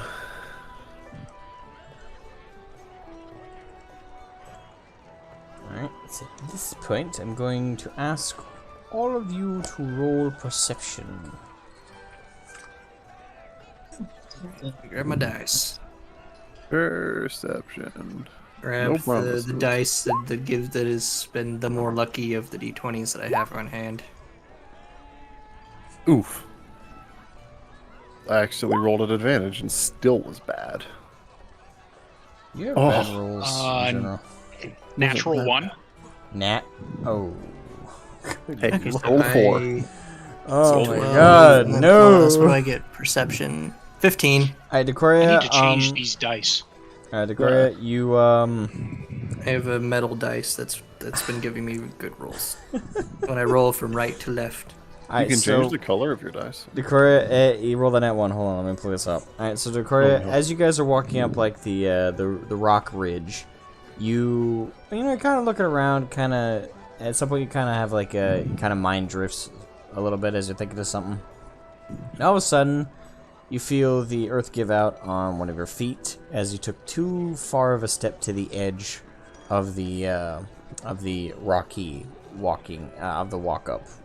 Like the... Oh no. I So, will reach you are out now to. about to fall. I will reach Do I out get a to dex grab save him. for that? Yes, but... And no. with Belastarius grabbing for you, I don't know if that would either be an advantage for one of you, or just both of you roll and then Well, we... if he's assisting, it would be advantage for me. If he's doing it independent of that, it would be a straight roll for the both of us. So you're trying to catch yourself, and I'm trying to catch you. Basically, reaching out to grab your shirt or whatever clothing is available to grab. I'd say that's an assist, so advantage roll on your on a dex check. I would say Kiko's going to, but Belisarius already got to it. 20. Oh, Boom. Alright, so you real swiftly New dice. you stick your foot that the earth gave out on back on the ridge, shift your full body weight, and as you do, Belastarius grabs you by the scruff and pulls you back straight on the trail. watch your step next time. Well, you could be watching for me. You could have said something. I didn't realize you were that close to the edge. I thought you had your own footing. Alright, so what We best be careful. We've got either magic, smoke, or fog. Alright, and what did you get, Belastarius, for that 15. perception? 15, okay. Plus 3, so. So pretty much Kiko and Belastarius, you guys both minus this little near accident, you guys hear the really heavy clops of hooves on the ground. It's above you guys, is further up the ridge, but you can hear it. Oh no, not only is it a druid, it's probably a centaur as well. Or a satyr. Or a horse. Druids like to turn on horses. Wait. That was not... That... Phrasing. Not what I meant.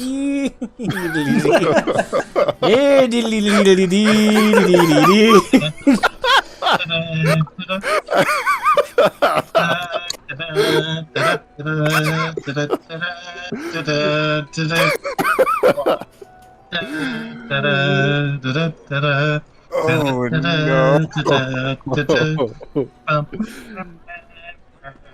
I meant to say awaken horses, but Oh god. whoops. Oh no. How? Just how?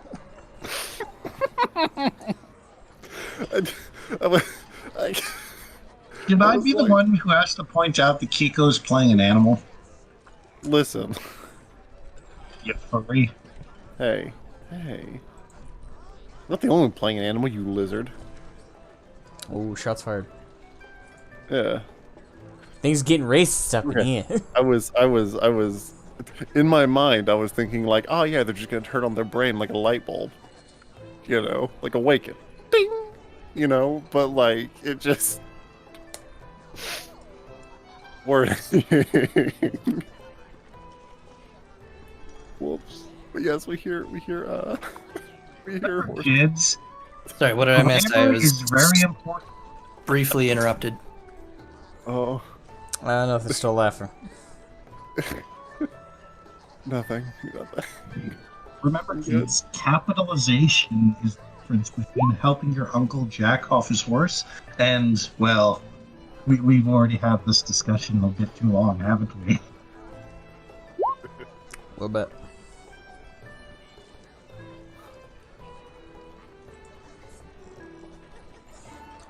Alright. So you guys continue further up the ridge. How do you guys want to proceed knowing the clopping? I proceed cautiously. Alright, no one's gonna roll stealth? I don't know if it would help, but sure, I guess. Why not? Why Do this not? at disadvantage. That should be fun. Do we get to know? I mean, okay. 7. Oh no, Alright, 7. you're just gonna yeet.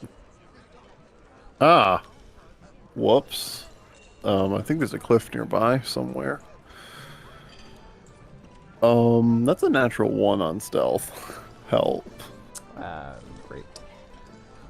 Alright, so as you guys kind of just hit the edge of the cliff and are now making your way properly onto the plateau, you guys see a bunch of trees, a bunch of vegetation, very thick. Almost looks like you guys are about to enter this really deep forest.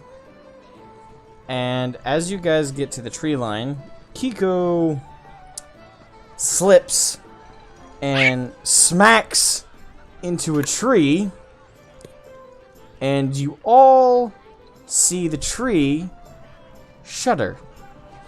And you start to hear as it What in the hell did I just miss? stands up. Wait. I'm sorry. You guys hear like the stretching of the wood, like, Oh You better meet Tom Bombadil or else I'm gonna be pissed. and now turning to face you is a massive treant. A lot of that Roll- going around lately. I was interrupted by some people coming in. I missed a bunch of stuff. Oh, okay. Sorry. Where did you miss? It's basically the sound of hooves. Oh, let me fill you in. Okay, so Kiko wants to turn on horses. no. I never said anything. Oh, yeah, about that's me actually turning the last thing I remember. Then people came in. I had to turn my mic off. Oh, about druids like to turn on horses. That was where I dropped off, right there. Experted.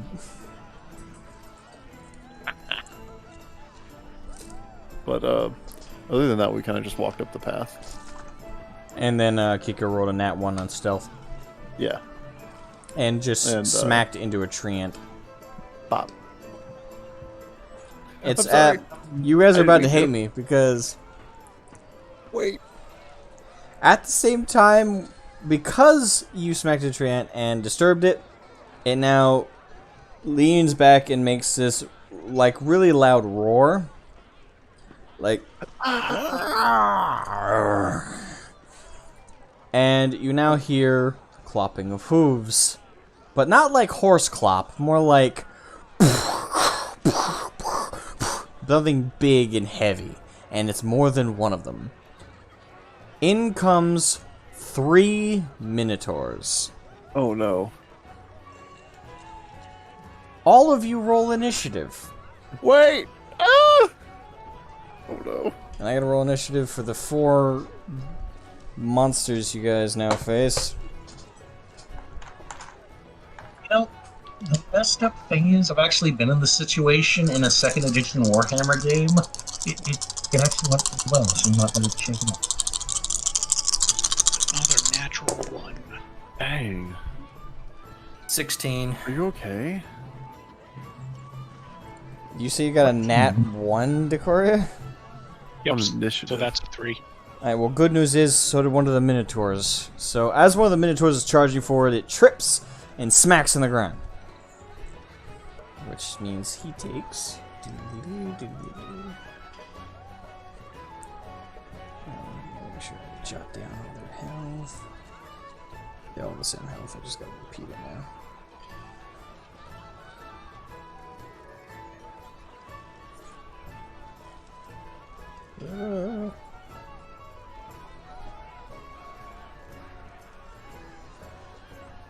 Alright. So minus... I say 10 because he smacked his head on a rock or something.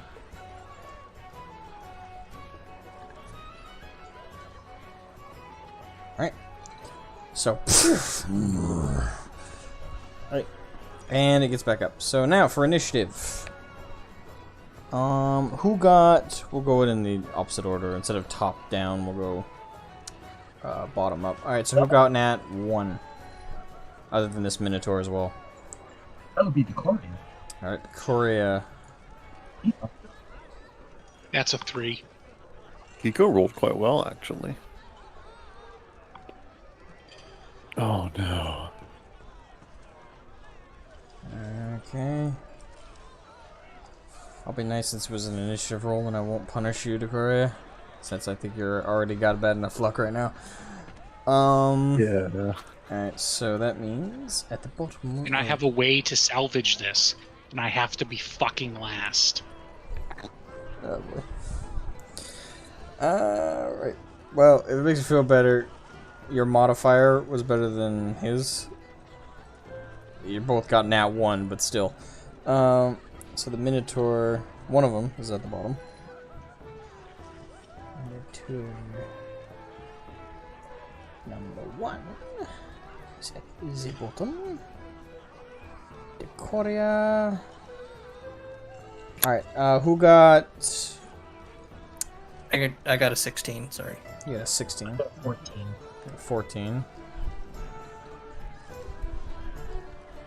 Alright. So two of the other 2 Minotaurs got 6 and 6, so... Nice. No one got lower than that, right? Oh, I hope I not. did. Well, yeah, I got you down. Oh, no. I'm abbreviating them minnows. My nose. You know, maybe I would have been more happier if it was a centaur, to be honest. Alright, so... Treant got a 19. Break out the fire stuff. So, did anyone Close to we to the city. Did anyone beat that 19 by chance? I did. Oh, you did? Oh, you got 20? 23. 23. Nice. Alright, so Kiko's at the top. Oh no. Treant is second. And Belstarius and later, what'd you get again? 16. 16. Later? 14. 14. Alright, cool. And Oh, no. we got our order. Alright, so the full initiative roll is Kiko, the Treant, Belstarius, Landrin, Minotaur 3, Minotaur 2, Decoria, and Minotaur 1. Now, let me set up the actual playing field here. Alright, so bad news is I only was able to print off one of these in preparation for today. So that means I have to use these two motherfuckers to represent Minotaurs. And the Treant. What will I use for the Treant? I don't have anything that really fits. Fuck it. We'll use my custom painted mini there. My angel for the Treant, because I don't have anything that remotely looks like the Treant. Although for size, I could go for the big ass motherfucker Hive Tyrant. That might look a little awkward representing a Treant, so I guess we'll just go with. To be fair, an angel looks awkward representing a treant. It is true. Alright, so make sure I'm using review to its fullest here. Alright, where's my Sharpie? Ah! See, this is why I hate rearranging my desk, because everything's all over the place now for me. Oh. Same. Alright, so that's the tree line, which doesn't even show up on camera. Yay! And this is the cliff's edge. Oh.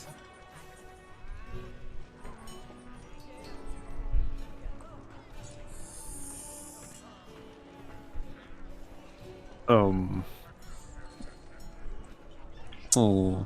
And you guys, which Kiko up front, Landrin, Belstarius, and Decoria. Cool. Alright. Now it's my ruler that's missing. Yay. Is there any way for us to know if... Well, would any of us potentially know if Minotaurs are intelligent? Like, they could reason? Yes, they have the ability to speak. They do have the ability to speak. They can talk. Yes, but quoting Qui-Gon Jinn, the ability of speak does not necessarily make one intelligent. Okay, true, but... We just need to... Wait, hold up. I'm sorry, I didn't mean to. Wait, we're here on behalf of Lord Farian. To meet the druid. What are the reactions? Roll me perception. Roll me persuasion. Yeah. Persuasion? Oh no. My worst stat. It is. It is 10? with. You got a 10. It's an average roll. I'm afraid it doesn't meet what you need. So, all four of them look just as determined to kick your ass as they did a second ago. Oh, okay. It's fine by me. One thing to note is the Minotaur in front has armor on. It's not metal armor. It appears to be crafted like wooden armor. Like branches and tree stuff had been like roped to him. So he does have an armor. You're not the druid we're looking for, are you?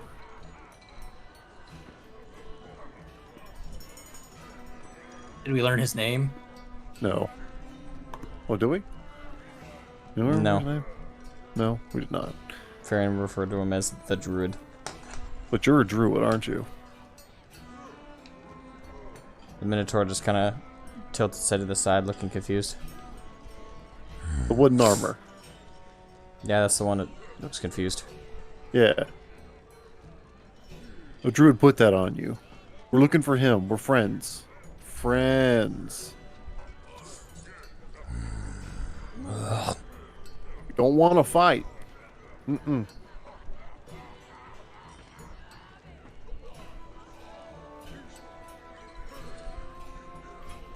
No, not. Your persuasion roll was a 10, dude. Ah, you know what? Okay, fine. Someone else wants to try and persuade. And Kiku? since we're in initiative, if you guys want to, on your turn, you want to try, and I will let anyone who wants to try and persuade them go ahead. When it's your turn, as it is initiative. All right, Kiko. Kiku's gonna back up towards the cliff. Like kind of like just back up, hands up.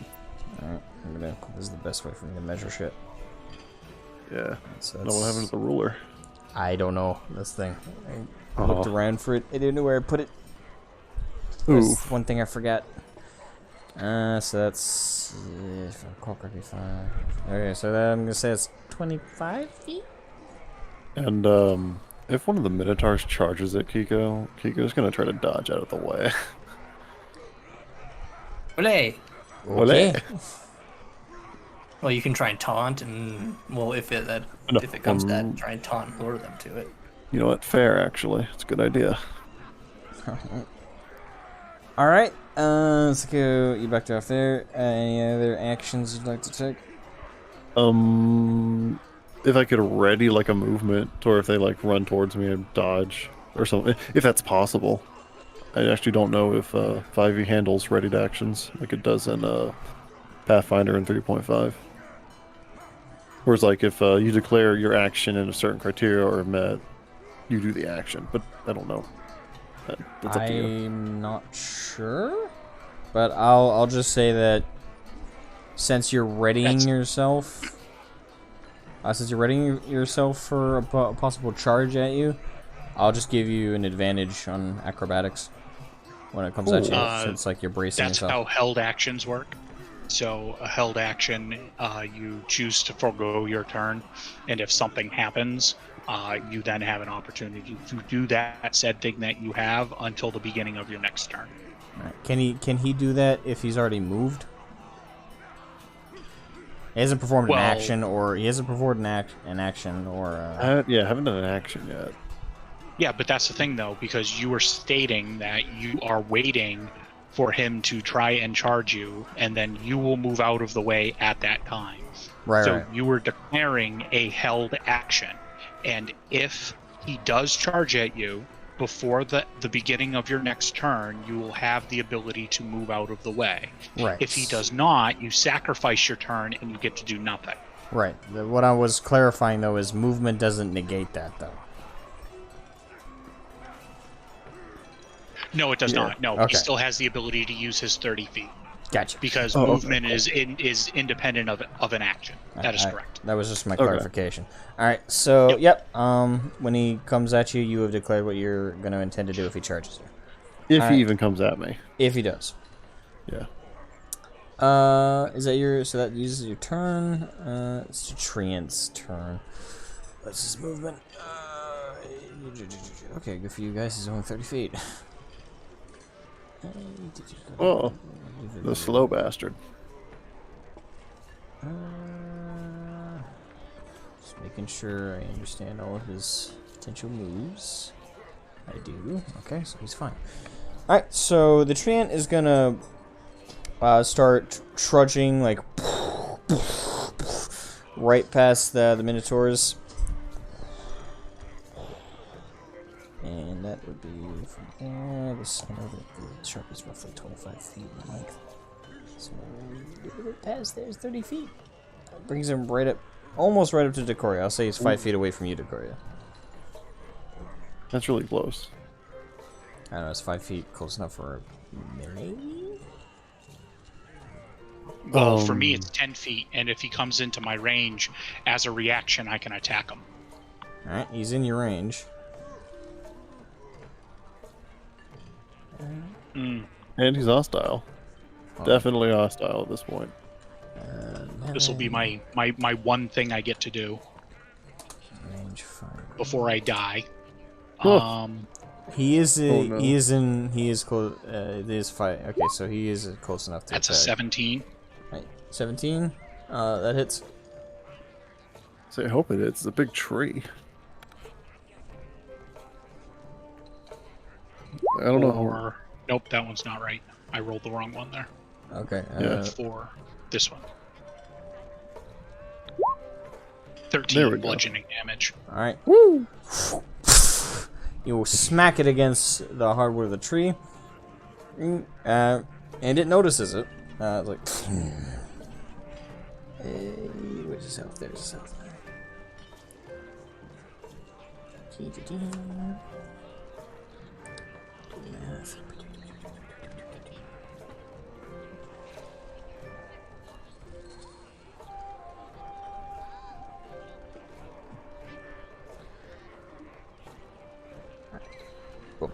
Alright, so I took his health down.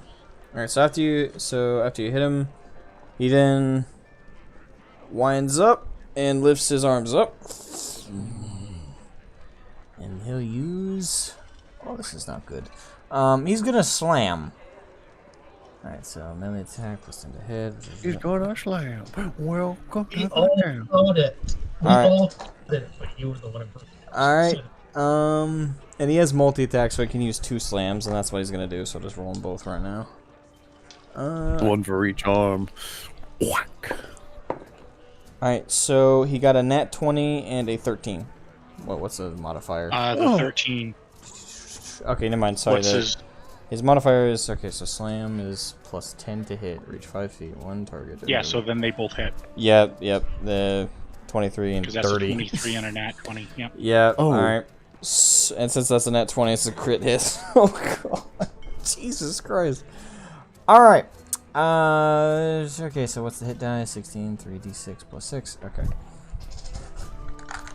Well, it would be 66 plus 6. Yeah. Because it's a crit. Ah, come on. Wait.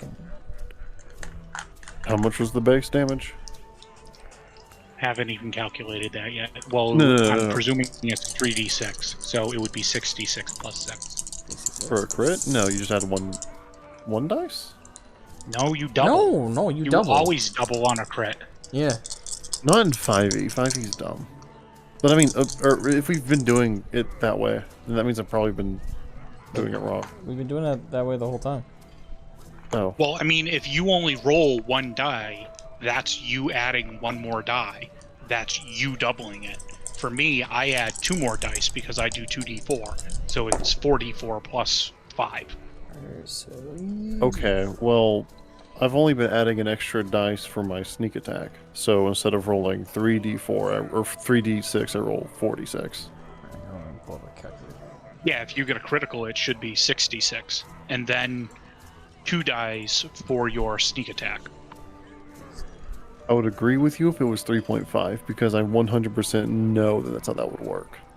But I don't think it is for 5e.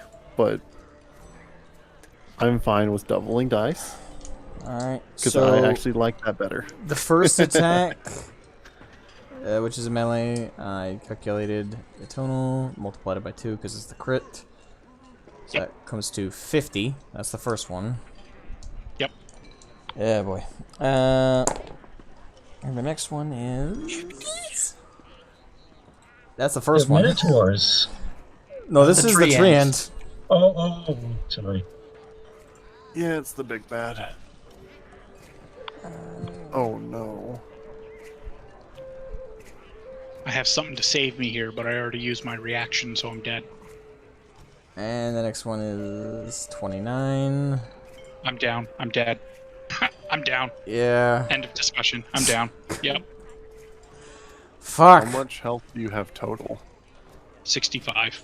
Yeah, the total came to 79. Which the good thing is you're not insta dead since it didn't. Yeah, you're not insta dead. No, you will have to every time it comes Do back. death saves. Yep. Yeah, you have to do death saves. And all the stuff that I could have done because I had 2 fucking critical ones. Yeah, this is rough on you, Decoria. Oh god. Somebody get that man a health potion. That Yeah, I have good cure news. wounds. The good news is for the rest of the party. That's his whole turn. He's got nothing else. All right. He needs some. So, oh god. So this tree ant brings down these 2 massive trunks of arms right into Coria, and you guys just hear a thundering crunch. as a small crater is made, and Decoria is just coughed up blood. He is down. But good news is the Treant, understanding that he's on death's door, is now refocusing. Alright, so after the Treant, that's his turn. Bell, you're up. Alright, so first thing, I'm deploying my Eldritch Cannon. It's gonna be its little thing out.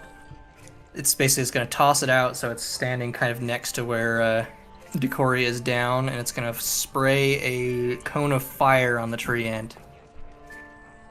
Alright. So that's, let's see, with that one, they have to do a DC Dex save, I think. Let me double check. For Flamethrower. Yeah, they have to do a Dex save. If they save, they take half damage. Alright, what's the range on it again? It's a 15-foot cone, so I'm basically tossing it out in front of me, so it's deploying up by itself, and it can walk, I think. Alright, so it's only gonna hit the tree end. Yeah, so it's only gonna hit the tree end.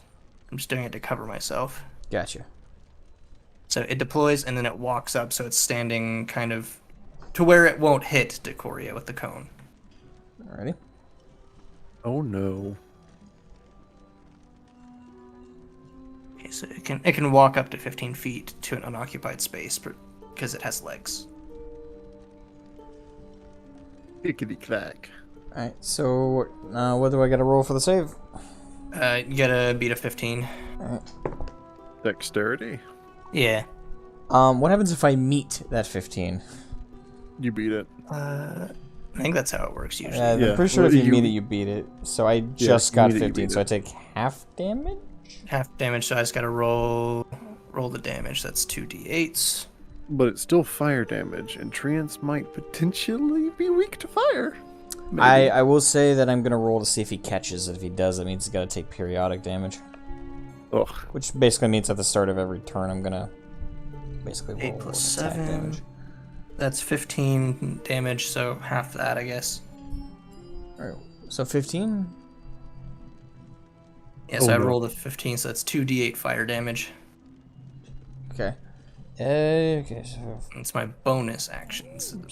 half of 15. 7 for rounding? Yeah, it's Alright, probably round up.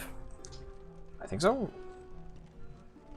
Or is that would no, that'd be rounding down. Well, yeah, 7. So yeah, it'd be 7 damage. And then see if it catches on fire.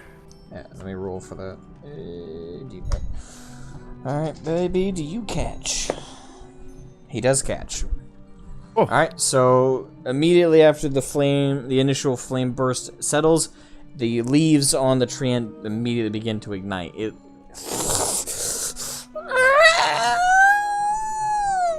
Alright, so basically with that for cover, I'm running up. I'm gonna use a charge on my that armor I made, the magical strength. So it basically gives my intelligence modifier to my strength check.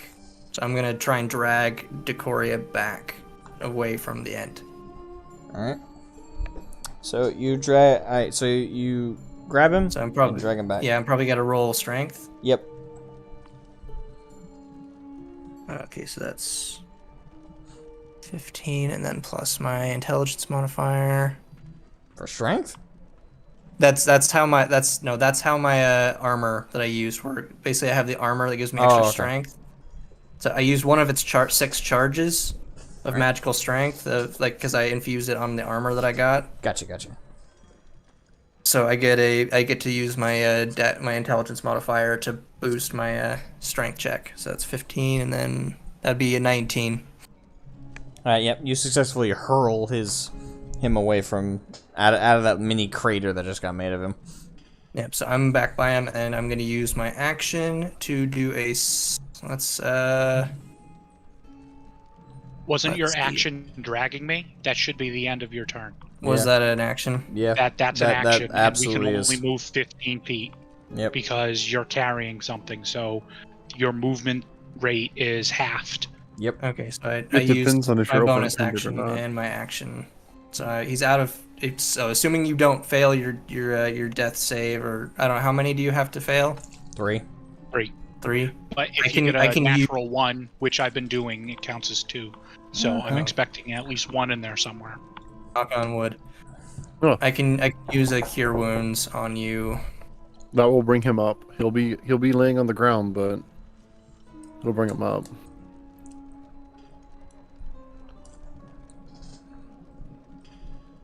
So that's basically my turn, I think. Oh wait, no, I have my little drone buddy. He's out there too, so he has my same thing. Because I made a new one. Alright. So he's buzzing around, and let's see, what was his attack? It was basically his little mosquito bite thing that he does. That hardly does anything. 4 strikes, so I have to roll the hit. He's buzzing around. Does a 19... No, that's not... 16 hit. The treant, right? Yes. It just hits. He's... Alright, so that is a... hooray, 1d4. Yay! Yay, damage. Oh, hey, he rolled a 4. 1d4, so 4 force damage. Alright. Kudos to the brave little toaster. Hey. Wilson the second. I feel Well personally attacked, said. Alrighty. So that does it for Bell's turn. Landrin, you're up. You're up, my little lizard. Yeah, I am, aren't I?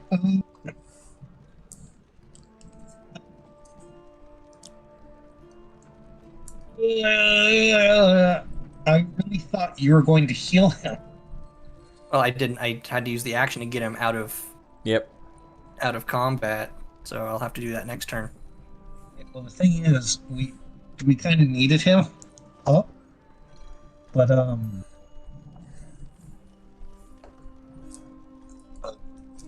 Unless you have a health potion you want to toss, or well, see, the use thing it. is, I don't. I'm out of health potions. I'm going to Discretion. cast. Yeah, I'm going to cast Comprehend Languages. Alright. You say all right, like this is one of my not good Landrin ideas. I'm saying alright. Alrighty. What are they yelling? Who? Or are they saying anything to each other? Are they like doing war cries? Anything? The Minotaurs. The Minotaurs are standing very stalwartly silent. They're growling a little bit, but that's not really a word. Also, wait, isn't Comprehend Languages like a 10-minute spell cast or some dumb stuff like that? No, it's one action. Lasting time, Okay, one Yeah, action. it costs an action and it lasts an hour. Okay, cool. Okay, that's what I was thinking. I'm sorry. Landrin will. Landrin is going to wave the treant down really quick. Just kind of throw his arms up and wave them like you're signaling an airplane to move or something. Traffic control style. But he's just looking at it. If I might ask, what we've done that you've taken such umbrage with.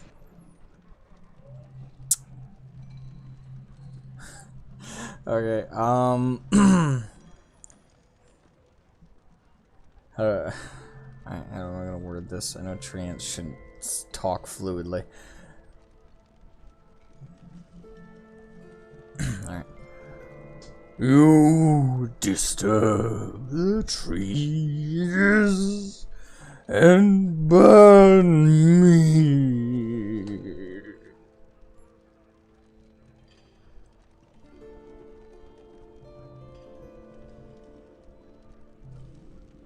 That second one's on you. You knocked out one of our friends. Here, I bargained for you.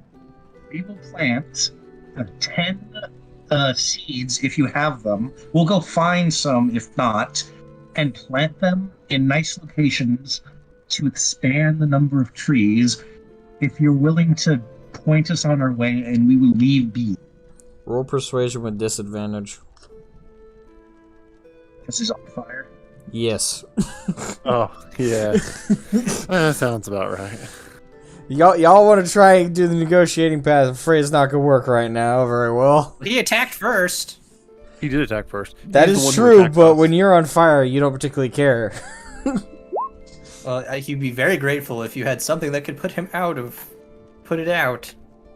Alright. Yeah, I got None of a us I got a can- 13 with disadvantage, which is not bad at all. But it would have Better been a than 13 Kiko's. anyway if it was a straight roll. So Better than Kiko's.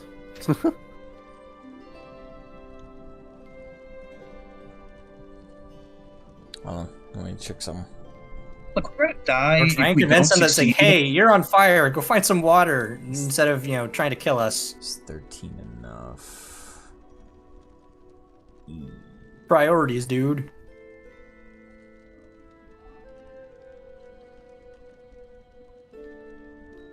Yeah, that is a fair point. Like, he should really be trying to self-preserve. Stop, drop, and roll. Alright, so... Or don't, you might catch more of the forest on fire. His charisma stat is 12, so 13 is one more than that, so I definitely think you've made headway. Alright.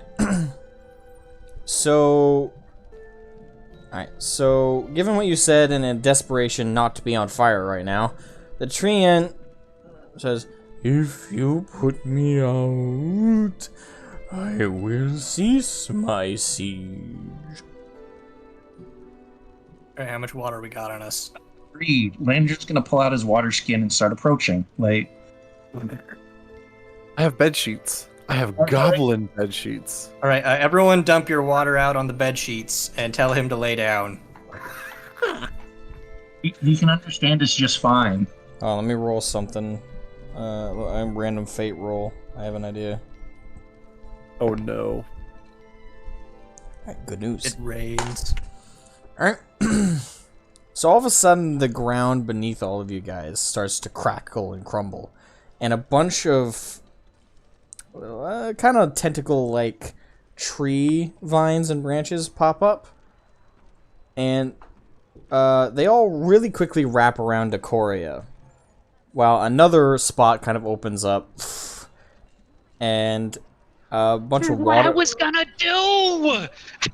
A bunch of water Know who it is! spurts up onto the treant. Ooh. Oh no, it's Tom Bombadil. He's come to save us. And Bombadil. you guys see like the steam and the smoke as it completely puts out, and the minotaurs look like really like worried for a moment. And you guys see a little crackle on the dirt, and pop, a small girl. By your appearance, with very long. Her hair is still stretching into the ground, and it appears to transition from solid green hair to like vines. And she looks very sneaky. I know who this is, but my character doesn't know who this is. Ah!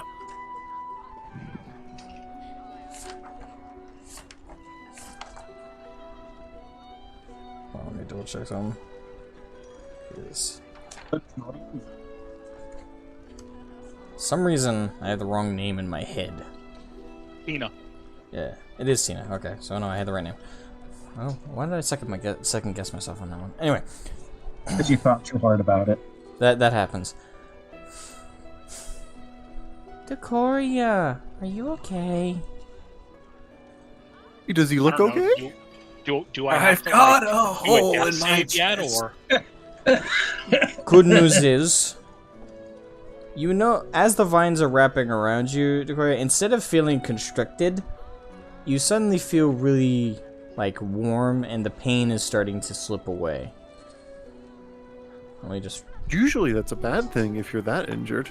Hold on, let me roll, Usually. because this is a homebrew ability I gave her, so I know what I have to roll. Crap, where is it? Eh, there it is. Alright, I gotta roll 3 of these to see how much health he gets back. Oh. Alright, Get the 10, meter. 20, I sorry, wanted to let me 12, get the meter for so long. 24, 27. Alright, so you get 27 health points back. oh hooray, I'm not dead. Nice. Oh, Tina, what a pleasant surprise to see you. It's good to see you again. Yes. I can't thank you enough. And the vines start to lower, and they drop you on your feet, Decoria, and they kind of break off from you. Wait, Are we Decoria, currently out of combat? Yes, because the Minotaurs do not look eager to get into a fray right this second. I'm going to step forward, and I'm going to say, as the champion of Tina, the Dryad, I request you all to leave. And I cast Thaumaturgy so that my voice bellows, and I'm going to make an intimidation roll to try and scare them away. Alright, go ahead.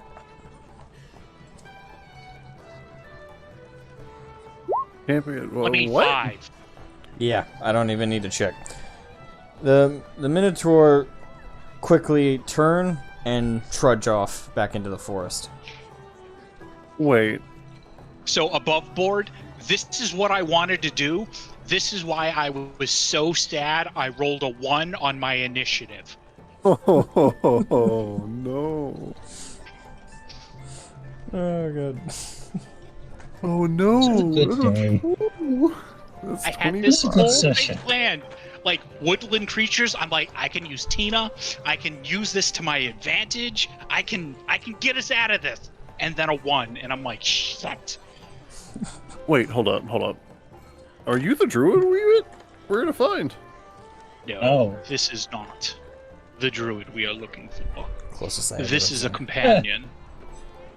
This is a friend I made quite some time ago. You're lucky I was in the area. I might have been with Miss Novri if she hadn't asked me to stay in the forest during the fighting. You are most definitely right. And I bend down and I give her a big hug. And she hugs you back. Pico looks absolutely lost at this point. Like, hugging her feels like hugging, like, not air, but like silk. Like from her clothes to her hair to her skin, everything feels oddly like smooth. Now, Tina, I know you would like to go back and rest, but there is a druid in this area. Can you tell us where he is? Oh, you mean Nargle? Yes, Nargle. Have you met with him recently? He keeps trying to talk to me. I keep telling him I'm not interested in talking. So I have a favor to ask. Could you come with us and speak with him? We have a favor that we must ask of him, and your presence would help us greatly. I can. Thank you so very much. And I pick her up and say, point the way we should go. And I'm just going to carry her with me the whole way. Alright, as you do, her vine hairs disconnect from the vines in the ground and they kind of sink back in. So fucking cute. Right, and she's now gesturing into the actual thicket of the forest. And the treant is looking down at her. And the treant drops, gets on one knee and like stretches over to her very slowly. You guys can hear like the cracking of the wood. Mother Tina, I have not seen you in some time. He's saying this in Entish, so Landrin, understand him. you're the only one who can understand him. The rest of you, it sounds like the moaning of trees, like. Ooh. And Tina responds in Entish, so to all of you, it sounds like a lighter pitch version of that. As long as it doesn't take like 5 hours to say. Takes a few minutes. Yeah, You just finished saying. it's good. It's good to see her. It's good to see you again. Though, I wish I had not seen you on fire. fire burns and hurts, but I will be okay. I will recover soon enough. Let me help. And she reaches out and her hand glows this like luminescent green, forest green color. And the treant's whole body glows the same color, and all of the burnt like leaves and everything start to pop back up, pure green again, and his burnt wood is regaining its color. Its char is completely dissipating. Damn it, Rain. Thank you, Mother Tina. I will go and rest now. Have fun on your journey with your friends. I will. And the ant stands at full height and goes back to the spot and sinks back into the ground. And now appears to be a weirdly shaped tree. Well, we go straight into the forest. He's in a cave system against the rocks.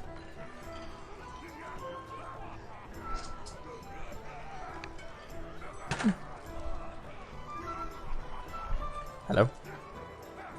Yep. Oh, okay. Landron's energy is basically, if I hadn't just heard her say she's not interested in talking, I would have so many questions. But I want to also respect your space. Right, you say that to her? Yes. I will answer some questions. I have to stay awake to help Decoria.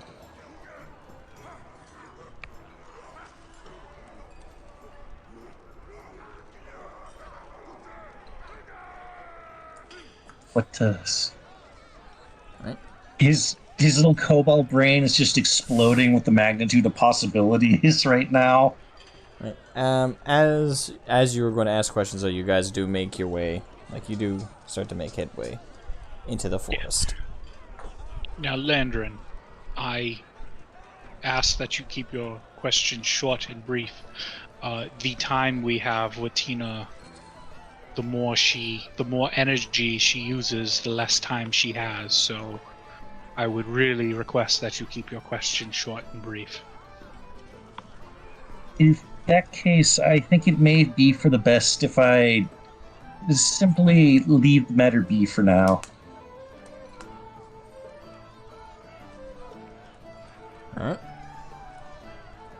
Alright, so you guys continue to walk through the thicket, through the forest, through the brush.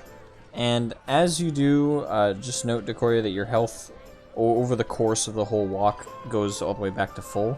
As Tina, as she's holding on to you, as you're holding on to her, is healing you. Alright, so... Alright. So you guys make your way through the thicket and come to a interesting cave crop. So the entrance has these large vines in the way, but they're clearly grown specifically right here in the way of the entrance to the cave. And there is a small sign that says, "No vagrancy," in common. You can ask so many questions. Irony. I would like to go up while holding Tina, knock on the vines, and say, "Mr. Noggle, we are here from Lord Ferian. We wish a moment of your time." Go away! Are you have sure money. that's wise? Are you sure that's wise? I might have someone out here that you would wish to speak with. Alright. At the mention of money, you guys see the vines kind of like have an opening. Like I didn't mention money. No, I Bill, did. Bill Sars did. He said, "We have money." So the vines open up a little bit and have like this little hole entrance. What? What is it? What do you want? And he sees Tina. And all the vines immediately like sling to the side. Now, I notice you wish to speak with Tina. Tina has not wanted to communicate with you. We have business with you. So, as a friend of Tina, she has agreed to speak with you on behalf of us being able to do business with you. Now, before you ask any questions of her, we will do our business first. And I will pull out the sack of money that Lord Ferian gave me, and I just kind of like throw it at him. This is money from Lord Ferian. We require services of the Griffins. Griffin seller, we're going into battle. Why, you're strong as Griffins. He's continuing to stare at Tina as he replies. Yes, I have a few griffins. Hold on, someone's knocking on my door. What? What? I'm in the middle of D&D.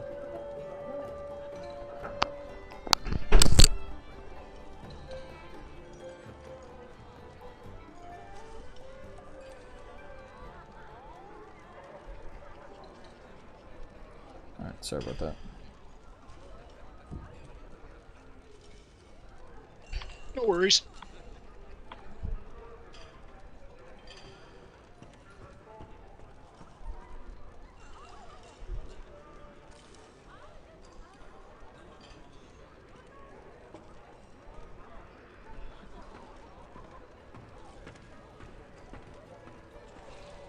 I don't know why they never listen to me. I tell them every single Sunday, Sunday is D&D night. I don't know why that's ignored every time.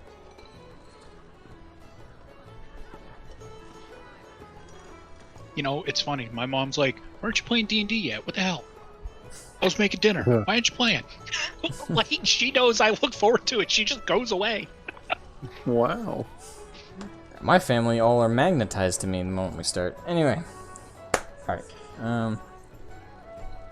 Alright, so, as he's staring at Tina, he says, yes, I have a few griffins. What do you want them for?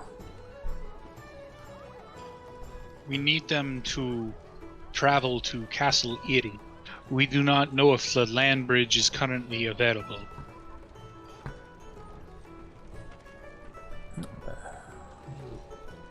Yes, my lady, you are one of the few dryads. Moments. Our business is not concluded upon the deal that I originally struck with you at first. We do not have griffins. Your communication cannot stop. And he turns really quickly. By the way, to describe how this man looks, he has... Think of a very short, portly kind of guy. He's a good weight. He's not super fat, but like more rotund. And he's about a little bit taller than Tina, at best. So like 5 foot I'm imagining one. the swamp guy from Avatar. 5'1", 5'2", roughly. Big, wild, graying hair. Very thick, bushy eyebrows, covered in dirt. And his clothing, he has a large cape that looks to be made of leaves. And all of his clothes seem to have either wood chunks, like wood bracers and stuff like that on him, or very minimal cloth. He has a loincloth, an exposed belly and chest, and he's wearing a weird hat. Kind of like a wizard's hat, but it looks to be made out of wood. Of course it is. How far off was I from Weirdo? Wait, no.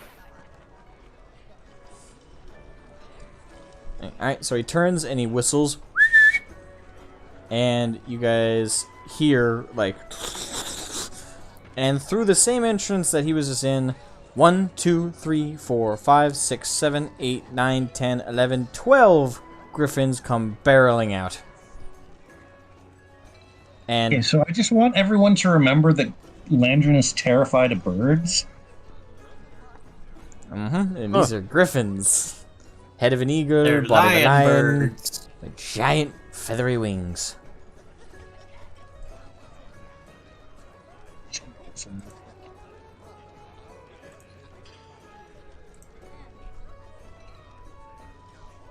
Think of it this way: Kiko's a bird, and you don't dislike all birds. Did you I add would everybody like on my to- main server, Purist, for this? Shit, I was in the wrong one. Now everyone was over there is going to be confused. It's like, the I've fuck? got to see this. Delete. No, don't Delete. delete it. Yes. I will redo it No. shortly. Jesus Christ. Alright. Why was I in the main? I am stupid. All I know is I saw general and I clicked it. Oh no, what was the message? I missed it. Here, I'll redo it. He shared like 4 images of the yeah. I realized I was not in the D&D server. There you go. Yeah. Yep. Alright, so back on track. What are we doing? Yeah, before we dive too deep into this, I would like to whisper to Tina to say, humor him for 30 minutes. Just half an hour. That should be more than enough time for him to ask a few questions and not too much strain on you so that you can get back to the fortress and sleep. Okay. Alright. So the griffins, all when they came out, tumbling out, you guys all instinctively moved aside, but they all jumped, like, barreled on top of the guy. Like, oh, you foul beast! And they're not, like, attacking him. They're all, like, playfully, like... Well, playfully jumping on him, trying to... Vying for his attention. Dog piling dad. I foul. Get off me, doctor. And he's able to push them off, and a couple of them, like, do the eagle screech, like, at him. Yes. I fed you already this morning. How many griffins do you need? Yeah, probably enough for a small party, because, like, see, we need to use them to slip into the, why is my brain farting? Aerie? The Aerie. We need to slip into the Aerie, so enough to carry a small armed contingent and slip in through the various holes and catacombs that the winged creatures live in on the Aerie. Or to be used to scout and harass. So probably it's like I asked him, how many do you have available? What you say is what you get. 25 griffins. That will be 12. more 12. Oh. 25. Wow. Yeah, I don't know where that number came from. It's 12. It's 12. Okay. How many? We will take the lot. Decoria? Maximum that we can get. I was going to ask how many riders may each griffin carry.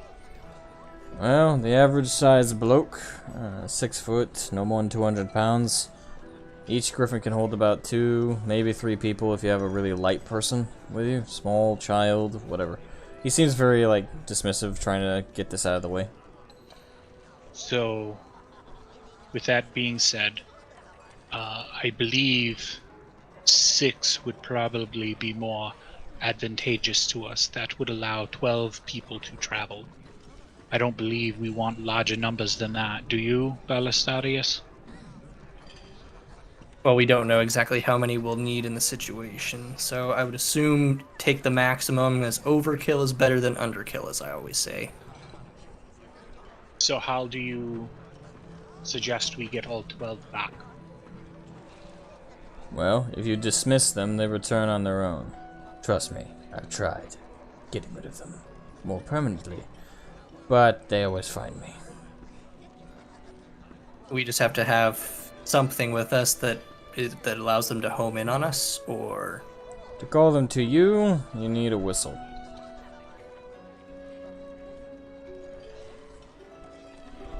And I am assuming this is included in the business transaction.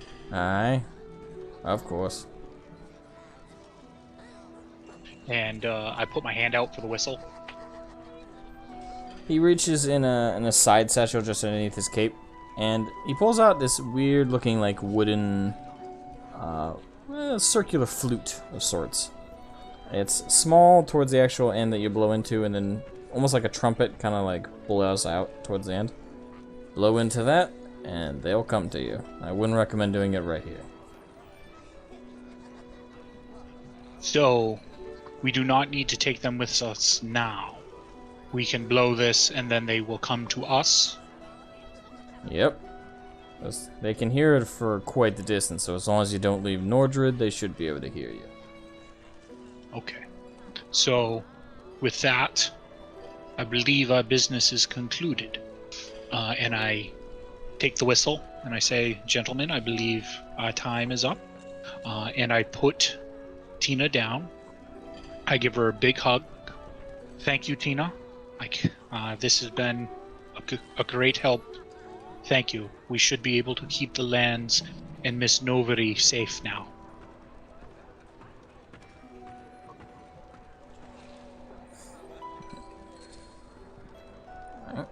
So Tina smiles as she looks at you, and immediately the druid like jumps to his knees and bows deeply to her. Oh, mighty Dryad, there are so few of you left in the world. It's my sworn duty as one of the few druids, especially in these lands, to seek out such amazing beings as yourself. I have so many questions, my dear. So many. It's the first of many of which, is there a chance that there will be a resurgence of more dryads? There can't be more than 5, 6 of you in the whole world. I don't know. Well, is there any way to facilitate? I knew this was gonna happen. Is there any way we druids can help facilitate more dryads into the world? Without you, our great forests are at risk. The world of men is very savage, very aggressive. More forests are being burnt down for the sake of building and expanding nations.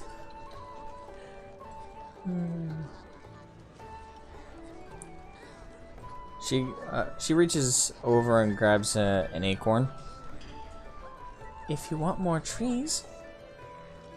And with a flicks of her one of her digits, a vine pops up and makes a hole, and then recedes. And she puts the acorn in and covers it back over with dirt. You just gotta do that. And make sure to occasionally knock down the bigger trees. That way the younger ones have sunlight to grow. My God, she's right.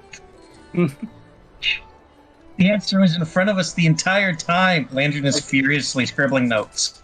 It's that boardroom meme where he's looking for overly complicated, convoluted solutions. It's like, why don't we just plant more seeds? But my lady, how do we stop the savage world of men from destroying the forests? Without the dryads to help defend them, it's just a handful of tree ants. And they're not exactly eager to take the fight. We druids have been petitioning for years for every nation to cease their massive deforestation projects. You speak of the world of men like it's different from the rest of nature. There is a part of the world as the trees, as the bushes, as the squirrels, the deer, everything else. If the world of men wants to burn down trees, they have their reasons, and it is sad they feel the need to kill them. But through every bit of devastation there is growth. There is something to regrow, some life to reemerge.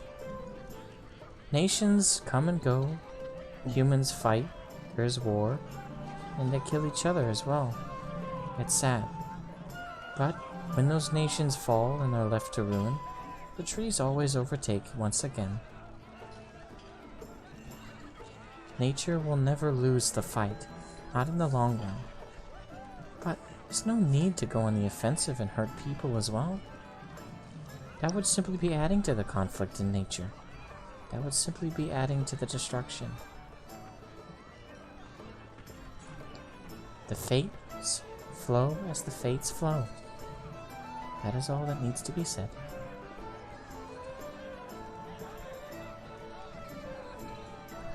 Hey, Decoria, I like this Tina character. So wise. And she kind of sits down. She kind of sits down where her knees are kind of splayed out in front of her, and as her feet kind of hit the ground, they start to turn into like. Okay, they kind of start to turn into wood and stretch into the ground. She's kind of like planting into it. I'm so tired. It seems as though, Nurgle, that your time to speak with Tina is running short. If you have one last question, I suggest you ask it. How do we druids... What should we do? If our purpose is not to continue the fight, then what do we do? Continue to shepherd nature as the best of druids do. You're not fighters or killers. You're merely a shepherd of the forest as a tree ant is, just on a smaller scale.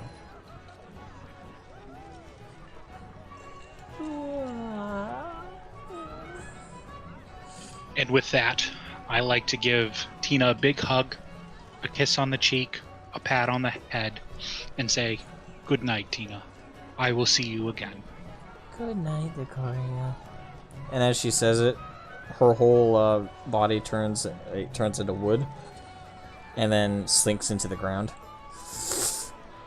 Kind of like, bleep. Now there's just a hole. Well, Lantern immediately looks over to Nurgle, to Druid Boy, and he's like, "Well, I'm so. What can you tell me about soil chemistry?" Your voice kind of trailed off there a little bit, Lantern. He turns to our dear Druid friend here and is like, "Well, I'm sold on this effort. What can you tell me about soil chemistry?" Pulls out notebook. Pulls out smaller notebook. Alright. So, you guys have now got the whistles. Whistles. And did not That need to sounds like spend Lord Farion's money. Yeah. Don't get any funny ideas. We're giving that back to him. I mean, If If it you want was- to ask him for some as a reward for excellent haggling skills, go right ahead and ask him. But we I are don't accounting for this haggle. honestly. I never said anything about taking the money. Don't look at me. Of all the people to, You're not the one take holding money it. from, yeah, Lord Farian isn't the person I'd like to do that right now. As much as he is a noble and probably.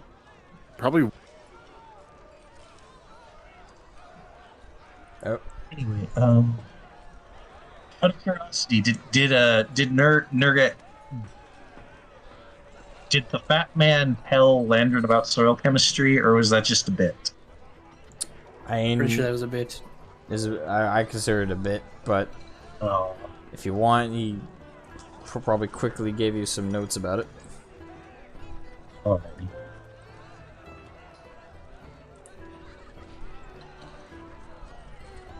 Now that our business has concluded, I suggest that we make haste back to Lord Farian and let him know of our endeavors to the forest. Wait, before you go, I should warn you that there are some minotaurs around the area. They're friends of mine, but they've been rather on edge lately. I think they sent something Yes. up. I scared them away after I let them know that I am Tina's champion. Oh, impressive. I will not ask how you came to know one of the great dryads of the world,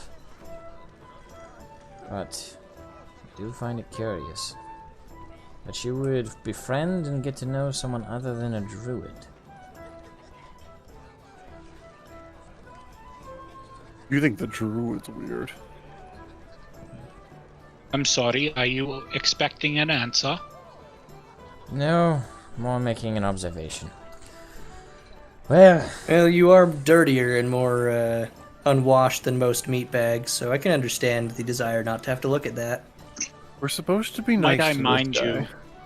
Ooh, Might I mind you, Noggle, that the world is a very large place, and sometimes it's not what you know, it's who you know.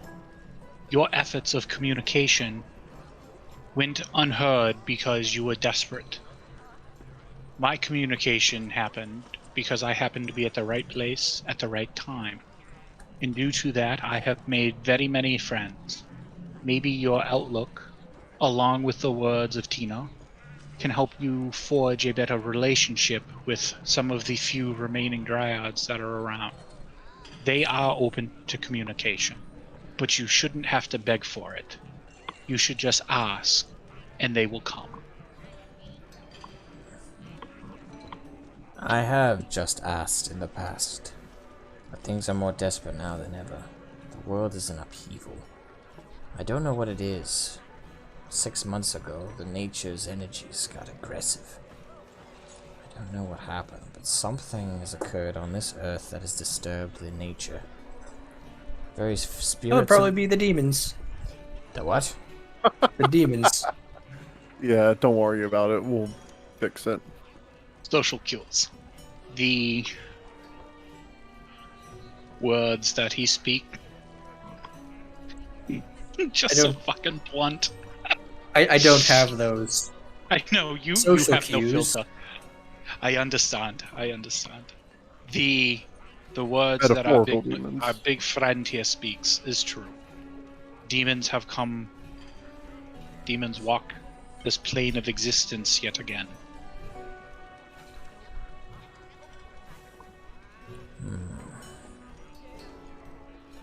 I thought them myth and legend, but if what you say is true, that would explain quite a bit of this. The Treants are prepared to defend themselves at a moment's notice. Small provocations, things that they normally would ignore. Yes, Everything's on we know. edge. I was nearly killed by one, so yes, we know. We know all too well. It'd be wise for you to watch your heads, and watch what you touch. Do not bother the trees too much, even we druids are finding ourselves on the temperamental side of nature at the moment. Might I make a We could tell. suggestion? As you have a good relationship with Lord Farian, perhaps you and some of the other druids should seek refuge where Lord Farian is. I understand some druids have great healing abilities. Those abilities will come in handy soon. The war is coming. And I think if we pool our resources and we are able to come through this, that will be remembered. And when it is remembered, the forest may not be deforest. They may still stand, and we can plant anew, much as Tina has said.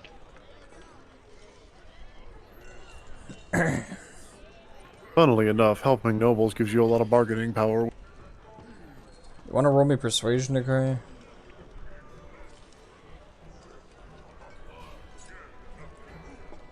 Six. That 18 came up, and then it just kind of tipped over and landed on 2. And I was like, shit. I was just about to ask, but I couldn't slip. Is it possible that Landon could kind of like give him an advantage by like nodding sagely? Like, yes, it does sound quite a good idea, and also because he's genuinely trying to engage this group. Yeah, somebody's giving me the help action. Yeah, as I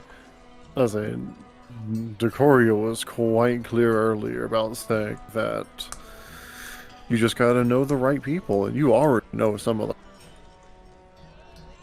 Alright, try rolling again.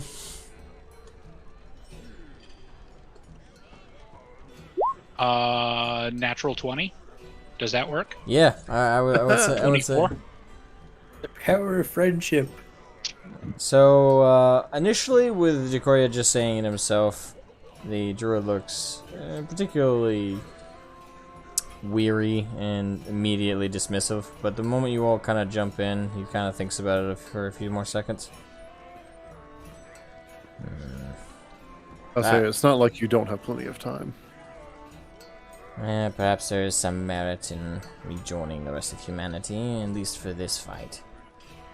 If what you say is true, demons have returned. That's far more dangerous to nature than any person is. That's for sure. I am the only druid I know of in this area. But if there are others, I'll be sure to contact them if there is such a method.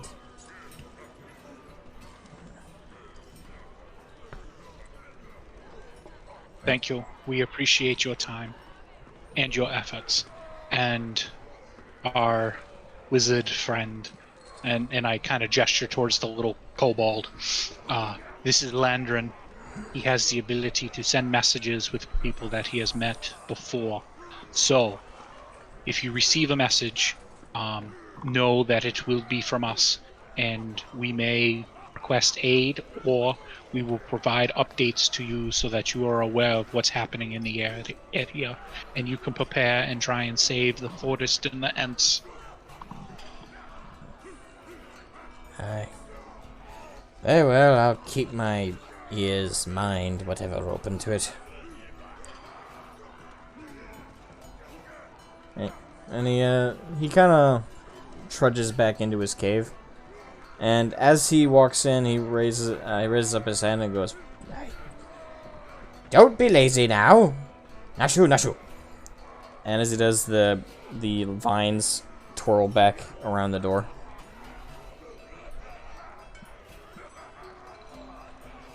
Well, gentlemen, I believe we have finished what we had set out to do. I believe we should head back.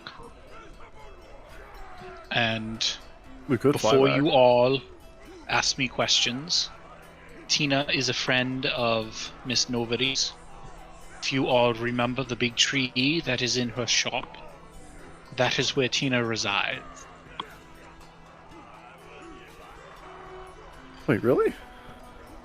Yes, Red. Fascinating. Oh. Given my relationship with Miss Novary, I have met a few people that are acquainted with Miss Novary, and they are very powerful allies to have. I did not wish to make Tina's presence known, as it is something that was entrusted to me. So now that you know, forget it. And Done. I believe, shall we take them for a test drive, or should we just walk back? It wasn't that far of a walk. It would be much more impressive flying back on griffins. Or whatever they were called. Griffins, right? Yep. Yes, griffins. Okay, it wasn't hippogriffs. Making sure. So did they all like go running back in with him, or did they kind of like stay outside with us? They 'Cause you didn't they all specify that. they all went back in with him, but you guys noticed that in this rock wall there's a bunch of holes up top to fly in and out.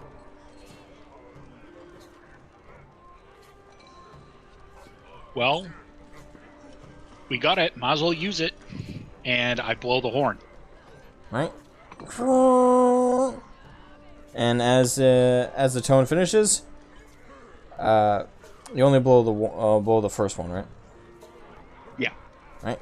A griffin jumps right out of the hole, wings flap open, and gracefully flies down in front of you, and then lands with a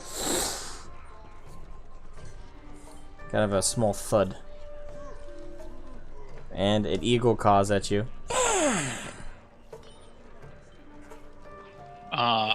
I walk up to it and pat it on the side of the neck. You are a good griffin. Yes, very good griffin. It kind of its bird eyes kind of like look you up and down.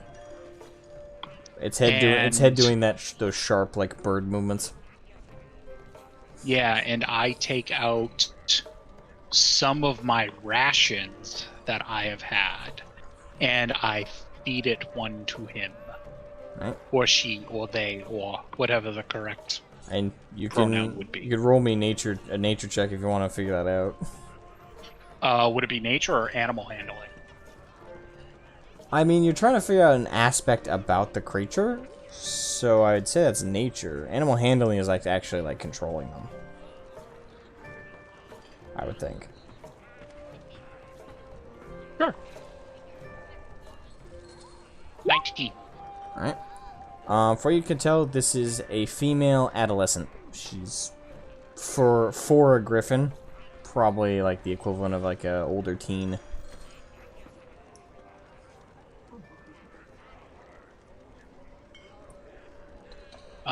So I'm going, alright, who wants to ride first?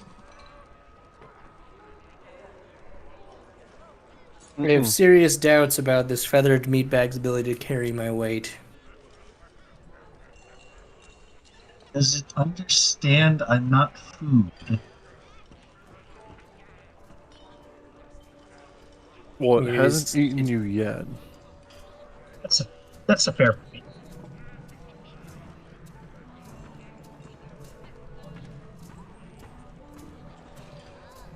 Well, I mean, like,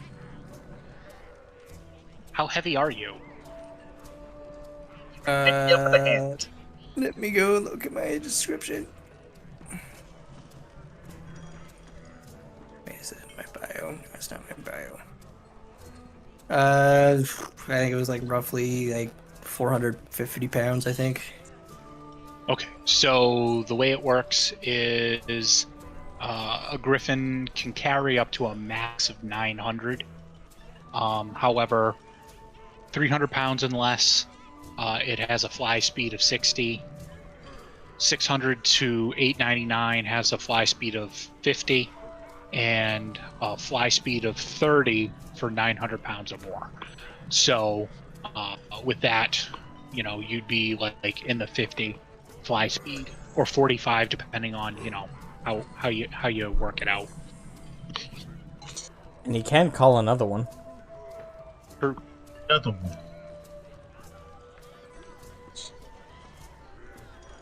Another one. Another one. Yeah, so because I figured either you and Landrin, or me and Landrin, and you and Kiko would fly together, and then we can just call two to get us back, and then we can call the rest when it's required. Find where it's written. Lycoria, I'm taking the one you're on.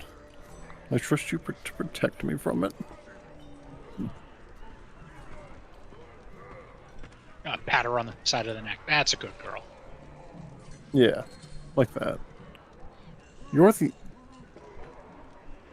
It's actually just checking. It's about. I was off. It's about 350. We got Decoria. When did you become a tree hugger? It's not that I'm a tree hugger. It's a matter of the times. The world is changing very quickly, and we must adapt to the situation and build you allies and literally resources anywhere. You hugged a dryad at least 4 times in the last several minutes, so technically. Well, Hina is a very old and powerful being. To not show her proper respect is, well, disrespectful. That's See kind of the levels stupid. you can list. I'm 350, so I guess just I will try and find the biggest, chonkiest looking griffin I can. Alright. So... Blow the horn for another one. Alright. Alright, so you get another another griffin pops out. And in a similar way kind of does this very slow descent down. And this one is a bit more muscular, a bit more wider, and based on your earlier nature check, you could tell that this one is a male, probably an older male. Not like elderly, but like middle-aged for a griffin. So, big, muscular, male. Has a bit Very more sweet. has a bit more of a piercing look to him. I would like to do the same, offer up a ration there, let him eat something, be polite, be respectful. That's a good boy, yeah. He takes it very appreciatively. Alright, best mount up, I guess. Yep. I will scramble my heavy metal ass onto that griffin. At the moment you guys you say mount, both simultaneously, almost like they rehearsed it. Both griffins, kind of bend, like lean down, to their right sides. Sorry, to their left sides, as if to give you guys purchase to get on their backs. And at the sight of that, I turn around, pick up Landrin, and I put him on the griffin with Ballistarius, and then I jump on the one with Kiko and say, "Let's ride!" without giving anybody a moment to like second guess this. Oh no. Alright, so you all are now on, and the moment that the griffins notice everyone who's called them is on board, they both stand at full height, and they crouch, and with their wings at full extension, they flap down, and with a single push off the ground, you guys feel the intensity of gravity for a moment, and you guys both launch up into the air. You are now all, and they continue to ascend a little bit more, and now they kind of idle for a moment, waiting to be reared or instructed on what direction to go. There are stirrups on them, by the way. They're very subtle. They're made of vines. And there are reins as well, I am presuming. Yep. I would like to pull the reins into the direction where I know, because like we can see like the castle and everything. Now I'm not talking Aerie, I'm talking Basilisk Den. Mm-hmm. Alright, so Do we see like the army assembled? Or... well, as you guys fly closer, and start to descend a little bit, through a little bit of the fog, you guys can make out that all of the catapults have been completely moved out of the courtyard, as well as you guys can see at the edge of town, not by the keep, but at the edge of town, it appears that the full Basilisk Den army has been assembled. They look like ants.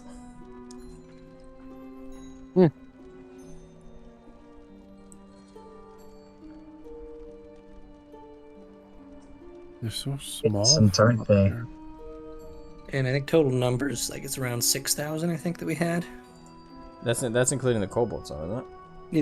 Yeah, that's 4,000 kobolds and about 4,500 kobolds and about 2,000 of Farian soldiers, I think.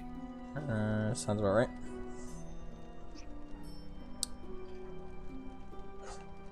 Urged to make a thing. The kobolds are not there. It's just the human forces.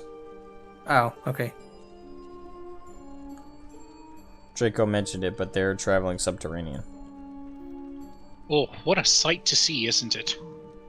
Magnificent, aren't they? Amazing. Thank you. Wish we had more. Oh, we do. All we have to do is call upon them. Indeedy.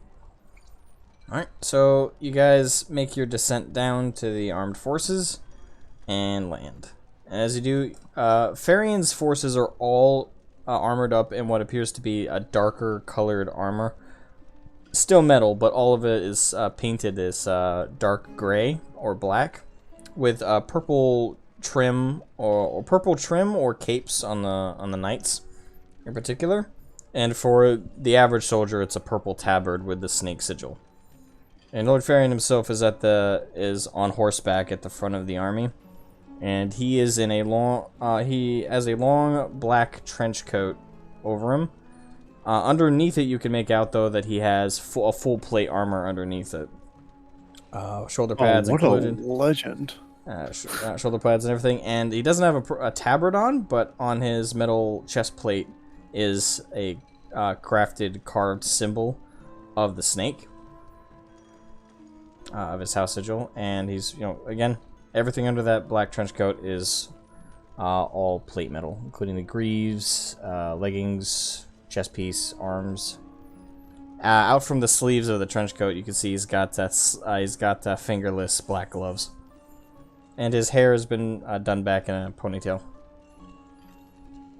I would like to land somewhere close by to Lord Ferian. Alright.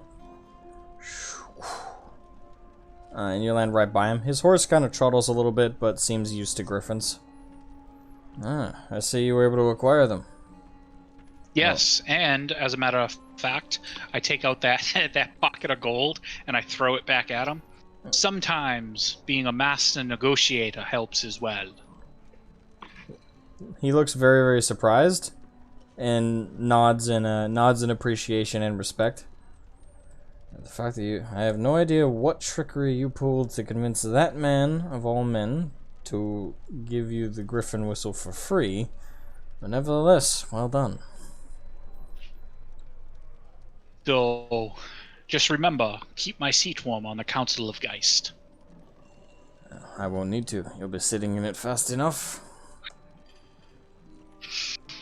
So we have 10 more riders. So, are there men among your soldiers that are trained to ride? Several indeed. And he glances back at some of his knights, all of which look like, great. So the question is, do we want a full force of the 12 griffins, or do we wish to use less? Well, that's hard to say without seeing what the situation even is at the Aerie. But I'd say if the situation is worst case scenario, we'll want to use every single one of them. Maximizes our chances of actually reaching the Aerie in the case of a siege. Then I leave the other 10 in your care, and I call the rest. So you blow the horn slightly longer than usual, just to give it that full breath. And from the same direction you guys just came, you guys see a bunch of dots appear. And after less than a minute, they all 10 come and land. All got their saddles and stirrups and everything, all made of druidic style. And the knights, looking disappointed, hop off their horses, hand them off to squires, and then offer up food and treats, as is proper procedure, to the griffins. And once they say mount, the griffins allow them to hop on. Ugh. Now, we will probably make better speed, not by much, but I know you must traverse the land, whereas we can traverse the sky. We shall go on ahead, and I would request that we take 3 with us, and we'll scout out ahead, and then the rest can follow you, and we will meet up afterwards. Very well. There's a clearing between this road along the forestry. Clearing is where we'll make our first encampment. It's a 2 to 3 day travel to get to the Aerie, even if we're moving at a decent pace. But through the skies, you'll get there in a matter of hours if you just simply want to take a view. I look over at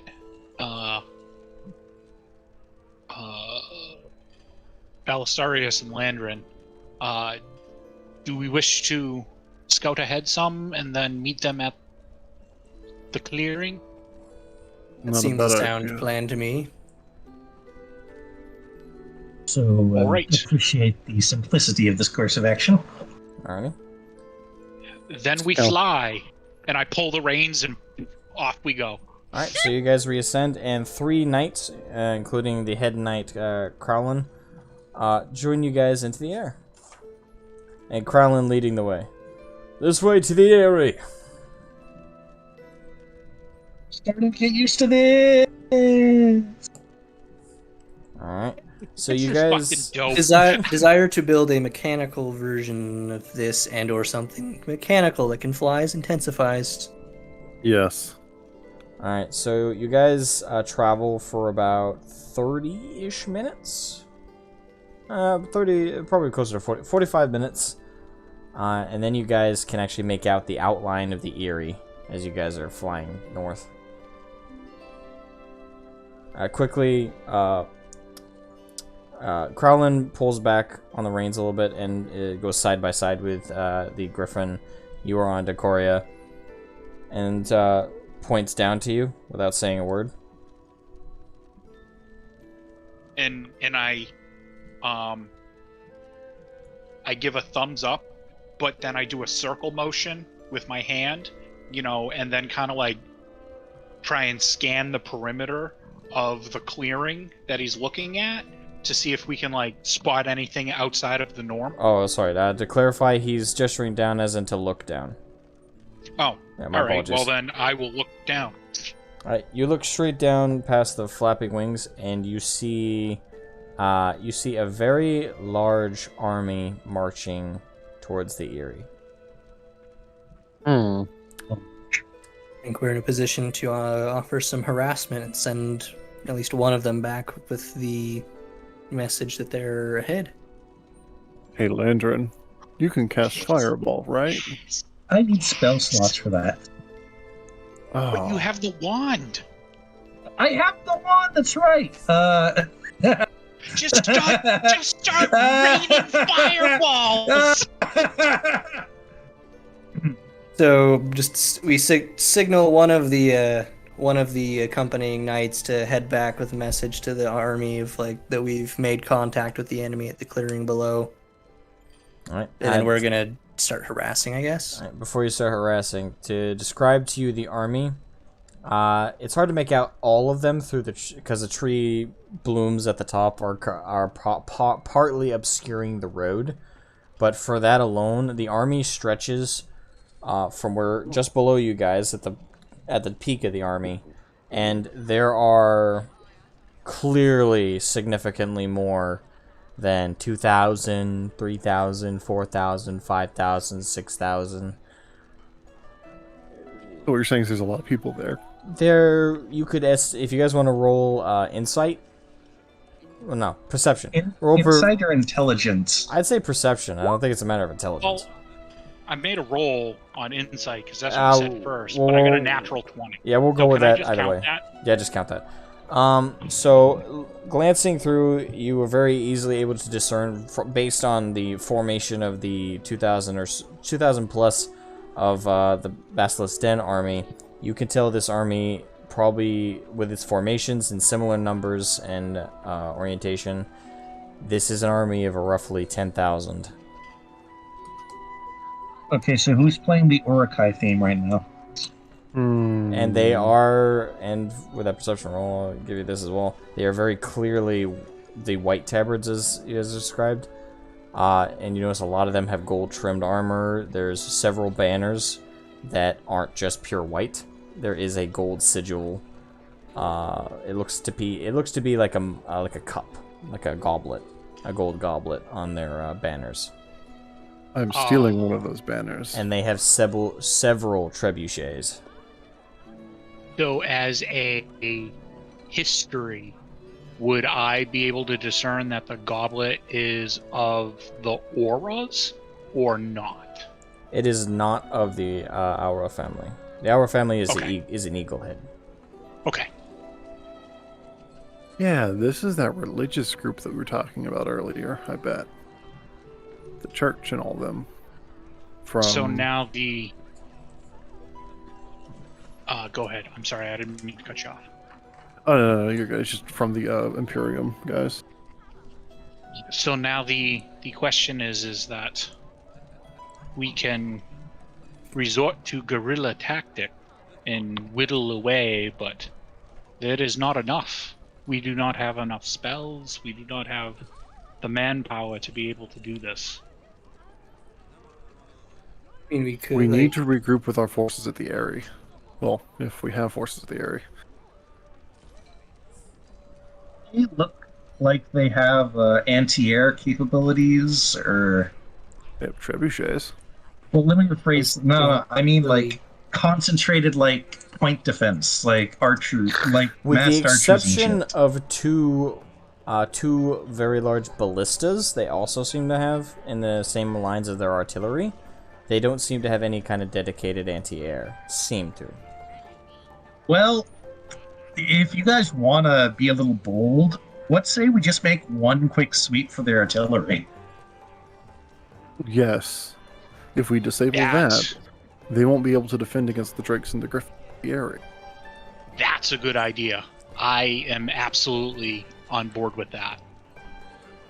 Make a strafing run on the artillery then, and then either either go up ahead to warn the Aerie or send word back to well, both send word back to Farian about that, and probably I don't know. Do we have one of those communication scrolls for? I thought we were already kobolds? sending someone back.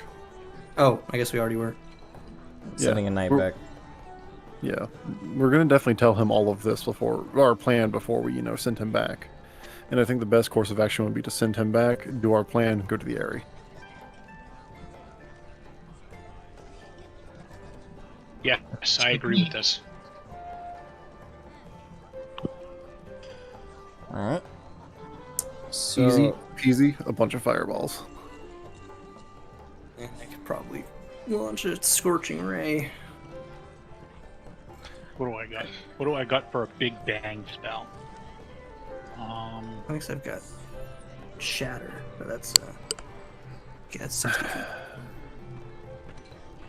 Yeah, I don't have a big bang spell. I do have one spell slot I haven't filled in yet, though. I don't think I have anything big. Sadly, Kiko's not in use right now, unless there's someone I can particularly go after. But, I do. Oh my god. Wait, do you have any more of those barrels of powder you could light and drop? I do. Hold up. Guys, are we committing war crimes or what? Yeah. No, this is war. This Yes, is I have- legitimate I'm action. saying that. I'm saying that excitedly, though. I like. Come on. Not get on committing with any it. war crimes. I have It's 2 not a barrels war of crime powder The first time it's done. and a half a Magistone barrel. So I took a spell after our last level up because we were fighting demons. I have the ability to summon a greater demon. What? alright. Are you going to drop that motherfucker right now? Yes. Do it. This is exactly what I'm doing. When we fly down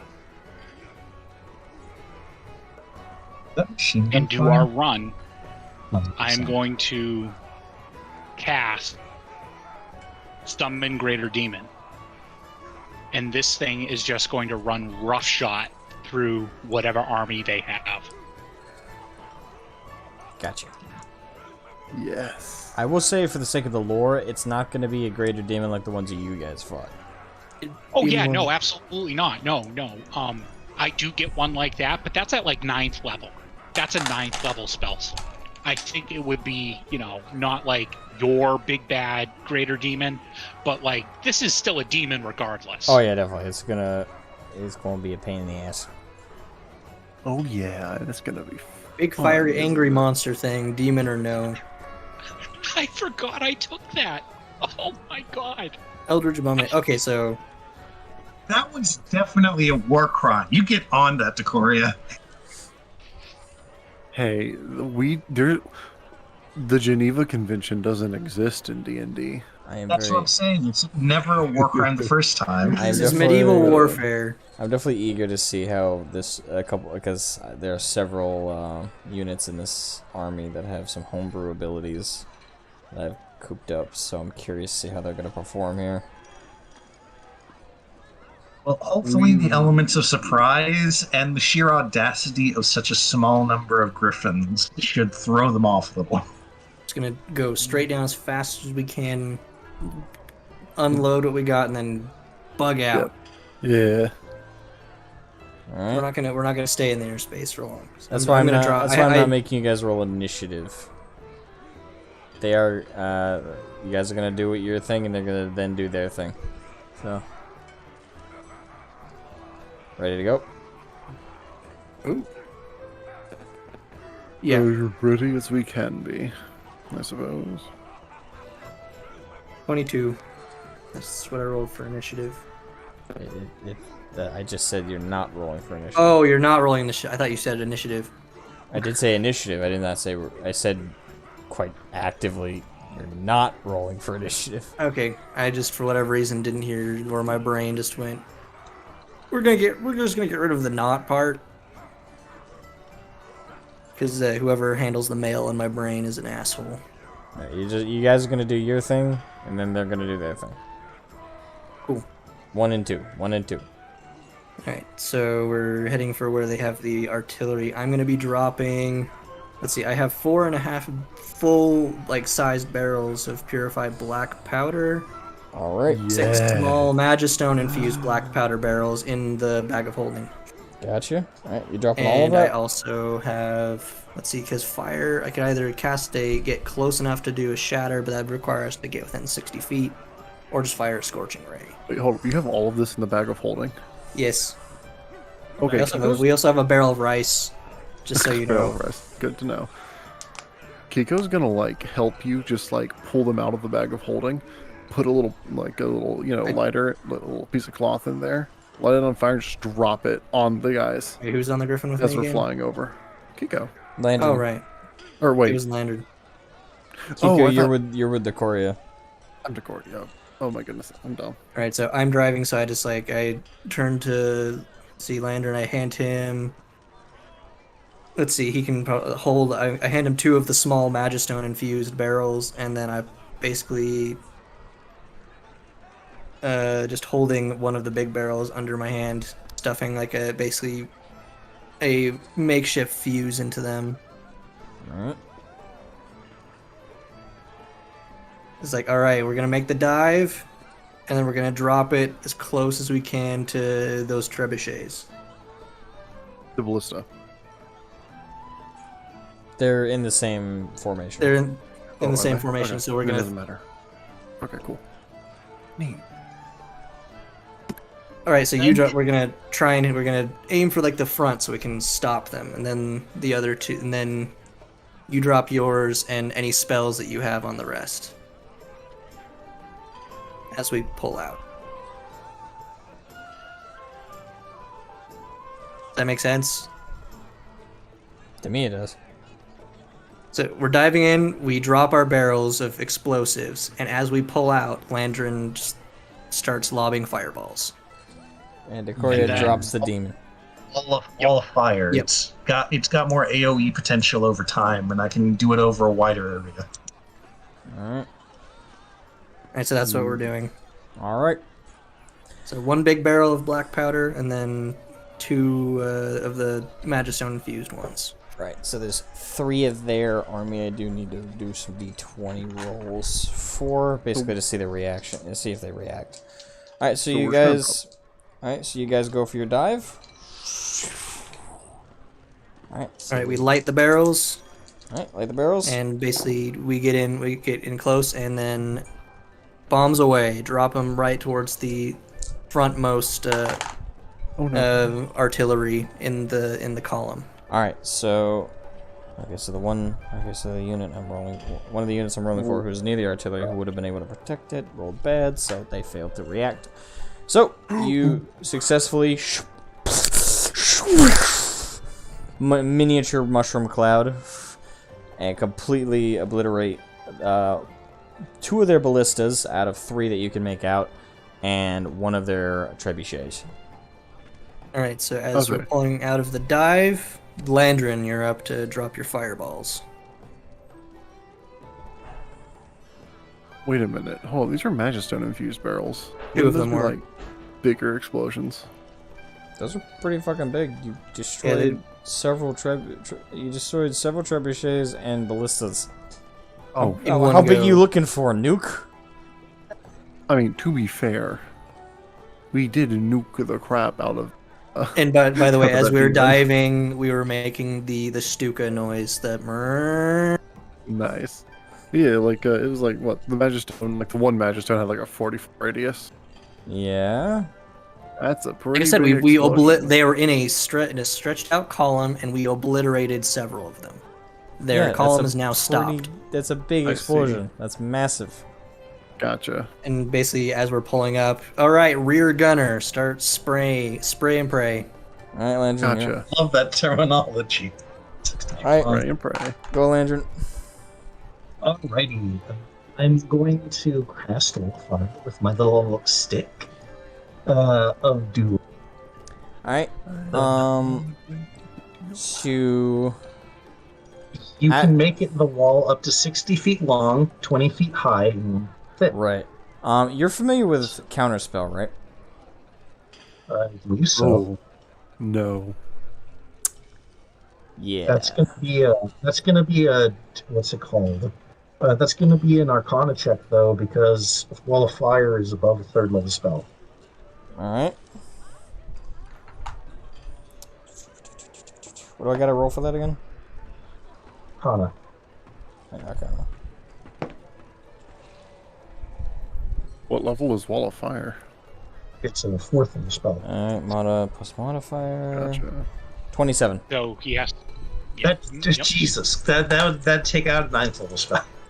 Oh yeah, don't worry about that. It's a soft 27, not a nat 20. Oh. Well, I mean, Does that carry over for the if he unloads a few others, or just for that one spell? That was for that one. the DC probably would have been like 14 anyway. How many charges in that Yeah. staff do you got? I got 9 more. Just unload as many as you can as we're pulling away. I don't, how much time do we have for him to? He can just go pop, pop, pop, pop, or He can Does he only need- cast so many counter spells. Yeah, they have more than one mage though. So I got all my all right. I got the number in front of me how many that can perform decent level counter spells. That one in particular was a specific person though. Well, yeah, may with as that well try. 27. Definitely. Yeah, but So I got unload what their you're gonna unload, Landrin. I got their generic mages and I got roll 20. I got 20s to roll for their counter spells as well. And if I use just straight Fireball, then Counterspell just automatically shuts it down. Alright. Alright, so it automatically So, works. Alright, well, they So- got... There's 5 more mages in that particular grouping. Well, in That that, can case, counterspell you. I'm gonna cast Wall of Fire with it again. Okay, you're gonna cast Wall of Fire? Alright, go. Yeah, so eventually either someone will not make the 14, or they'll You Or have more they'll run out of charges than they dudes. have. Yeah, you have more charges than they have mages. Yep. I say Wait, is that instead of I have no idea if the DC is 14 or not. Don't quote me on that. the DC is 14. It's 10 Yeah, plus. It's 10 plus the spell level. Oh, rip. Alright. Well, that's better than my save. No surprise there.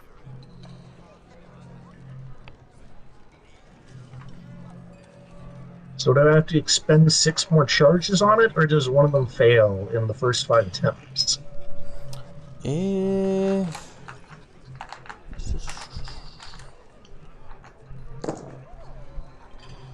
Two of them got nat ones, so... Well. Okay. Second. Critical It's con- fail. It's concentration up to a minute, so I'm just gonna leave it up until the trebuchets are ashes. Alright. Or the fire spreads. Alright, so the fire is spreading throughout their artillery. Probably gonna catch the forest too. Sadly, I think we're going to have to accept those casualties. Alright, so... All of you roll me wisdom saving. All of us? All of you. Oh no. I have to roll for the 2 knights that are still with you as well. Okay. That's a 19. Ooh, well, that's lucky. I don't get any pluses, but I got an 18. Oh fuck! One of them got a 1. All right. So, Corey, you got a 19. 19. Bell, what'd you 18. get? 18. Landron. Kiko got a 19. Goodness me. Oh god. Let's see You here. all Some passed, say- and so did Crowlin, the head knight. Unfortunately, our resident red shirt, or purple tabard, not The so one that I had much. left He got a over. nat 1. So all of a sudden, you see blood burst out of his ears and out of his eye sockets. And he lets go of the reins and completely drops. His body. How much damage do I take? Alright, so all of you, let me roll for the proper damage. That guy is an instant dead because he's a nat 1, so let me roll for So damage. this is one of those. Is this a spell? Yep. Okay, retcon. I use my reaction and I counter spell. At Oh, okay. 4th level. Alright. Don't think you need to roll anything for that. I think that just works. Yeah, what level is the spell? 3rd level. Yeah. So since just I did one? it at 4th level, it automatically cancels the spell out. Got it. Because I can only cast at my highest level. Alright, High boom. five. Alright, so never mind. That guy is not dead. Because Decoria saved his ass. Oh yeah. Alright. Kiko's gonna give you a high five. You had Victoria. a brief vision of the future, and you're like, oh crap, got a counterspell. Yeah, and this is why I have counter spell for reasons like this. Well, time. I'll Well, remember. Absolute we best not emergencies. stay in this We best not stay in this airspace for very long. And there's one Yeah, other this is a bad individual. There's one other individual. And this is gonna be one of my homebrew abilities. I did my best effort not to make it intimidating, but not make it OP at all. So first I gotta roll. We'll see. Alright. This is where our red shirt dies and we can't do anything about it. Well, we don't know. Don't jinx it. Alright. hold on. I still have one more counter spell just in case. Oh no. Alright, here we go. Alright. So, you guys see a beam of yellow light shear up at you guys. Oh no. Like a ray of light just shoots the fuck up.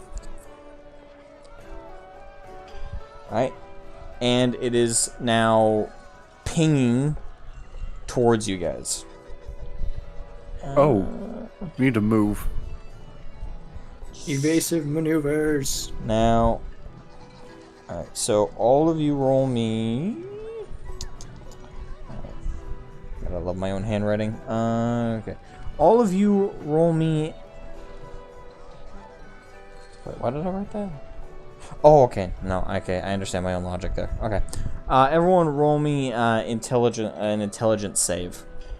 Oh, that's worse. Oh wait. That was 18. almost a 1. It tipped over and is like 19. So 19, then I That's get not plus. good. Then let's see, what kind is it? Just a straight intelligence? Straight intelligence.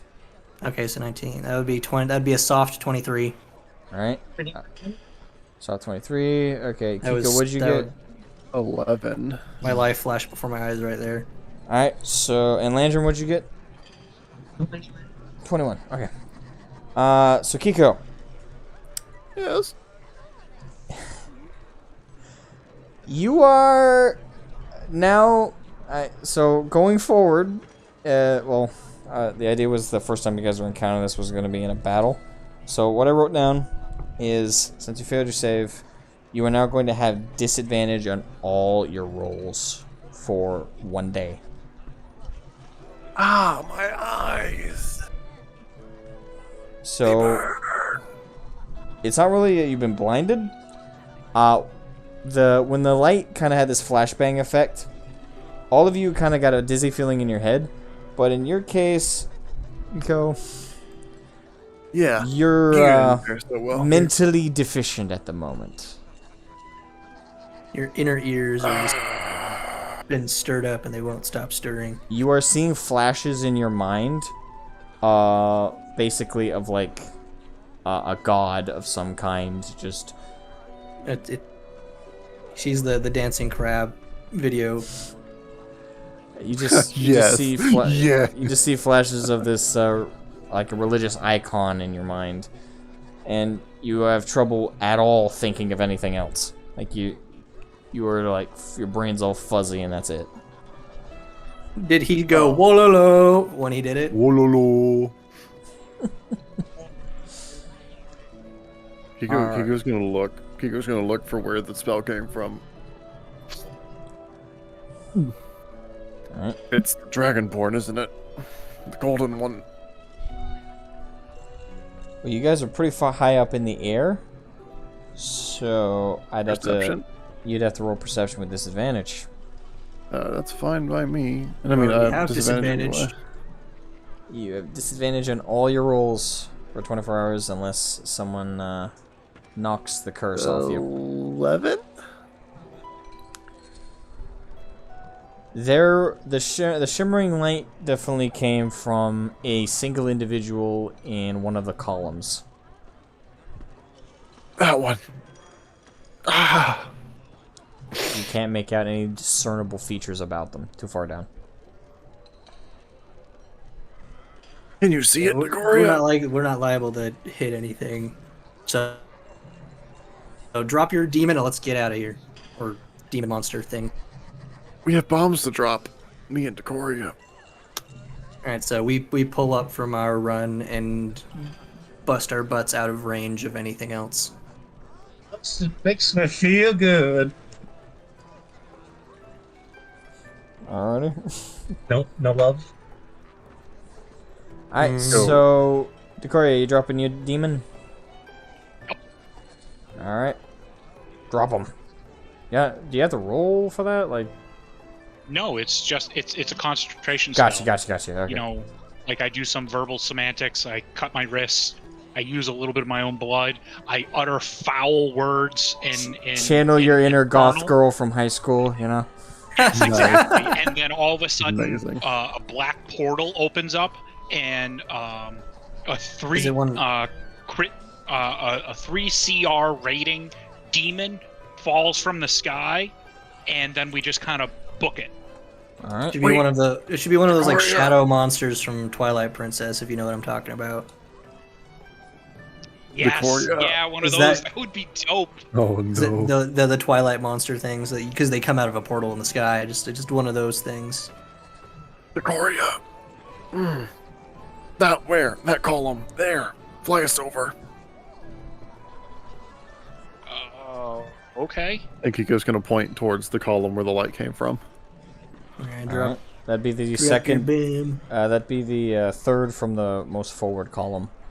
Yep. Kiko's gonna pull out a couple black powder bombs,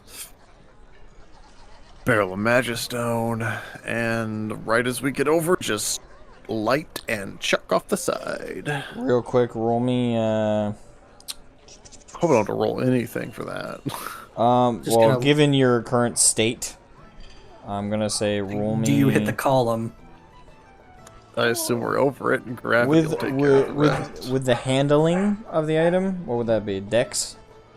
Probably. Alright, roll me Dex with disadvantage. Oh, As you're handling all this. Don't blow yourself up. promises. We don't need. 9. Alright, so as you're handling it, you spark it briefly, and you nearly detonate some of the powder in your hands. There is a brief spark, like firecracker style, so take 3 points fire damage.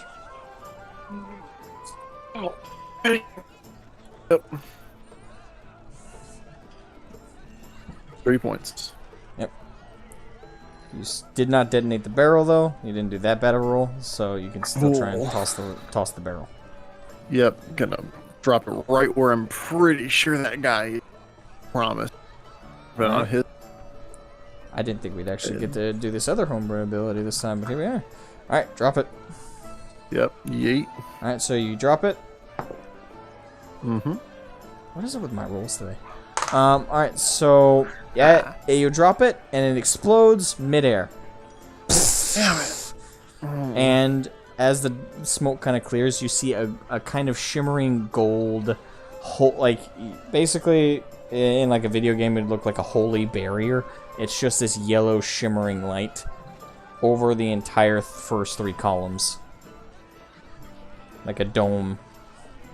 Is it possible to counterspell that? You can try. Fourth level counterspell? And it is a 4th level spell. And it boops. Then it boops it out. Boops it out. Right. Hey. It's gone. Onto the column. You can try and drop And another all my bomb now if spell you want. slots are gone. Yeah. You can try and disable. Now that it's disabled, you can try dropping another bomb if you have another one. Oh sure, I'll drop the powder keg and the Magistone then. Alright. Yeet. Drop it. And it lands in the back of the 3rd column.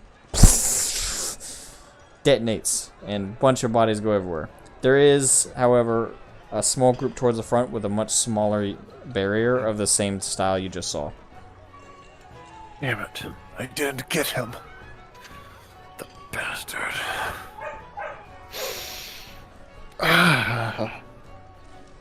Go! Alright, bug out to the Aerie.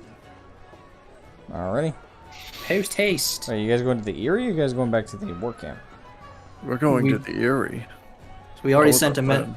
well, let's see. We should probably send the other night guy back to report damage, Yeah, we'll send our other red shirt back. and we're gonna go up to the Aerie to warn of the approach and whatnot. Although I don't know if they need to be warned of the approach now, considering we just quite the show. Alright, so you guys are on your way to the Aerie. And that's where we're going to end it off for today. Neat. Oh, sounds good to me. We did some World War II style dive bombing. Yeah. You know, of all the things I was expecting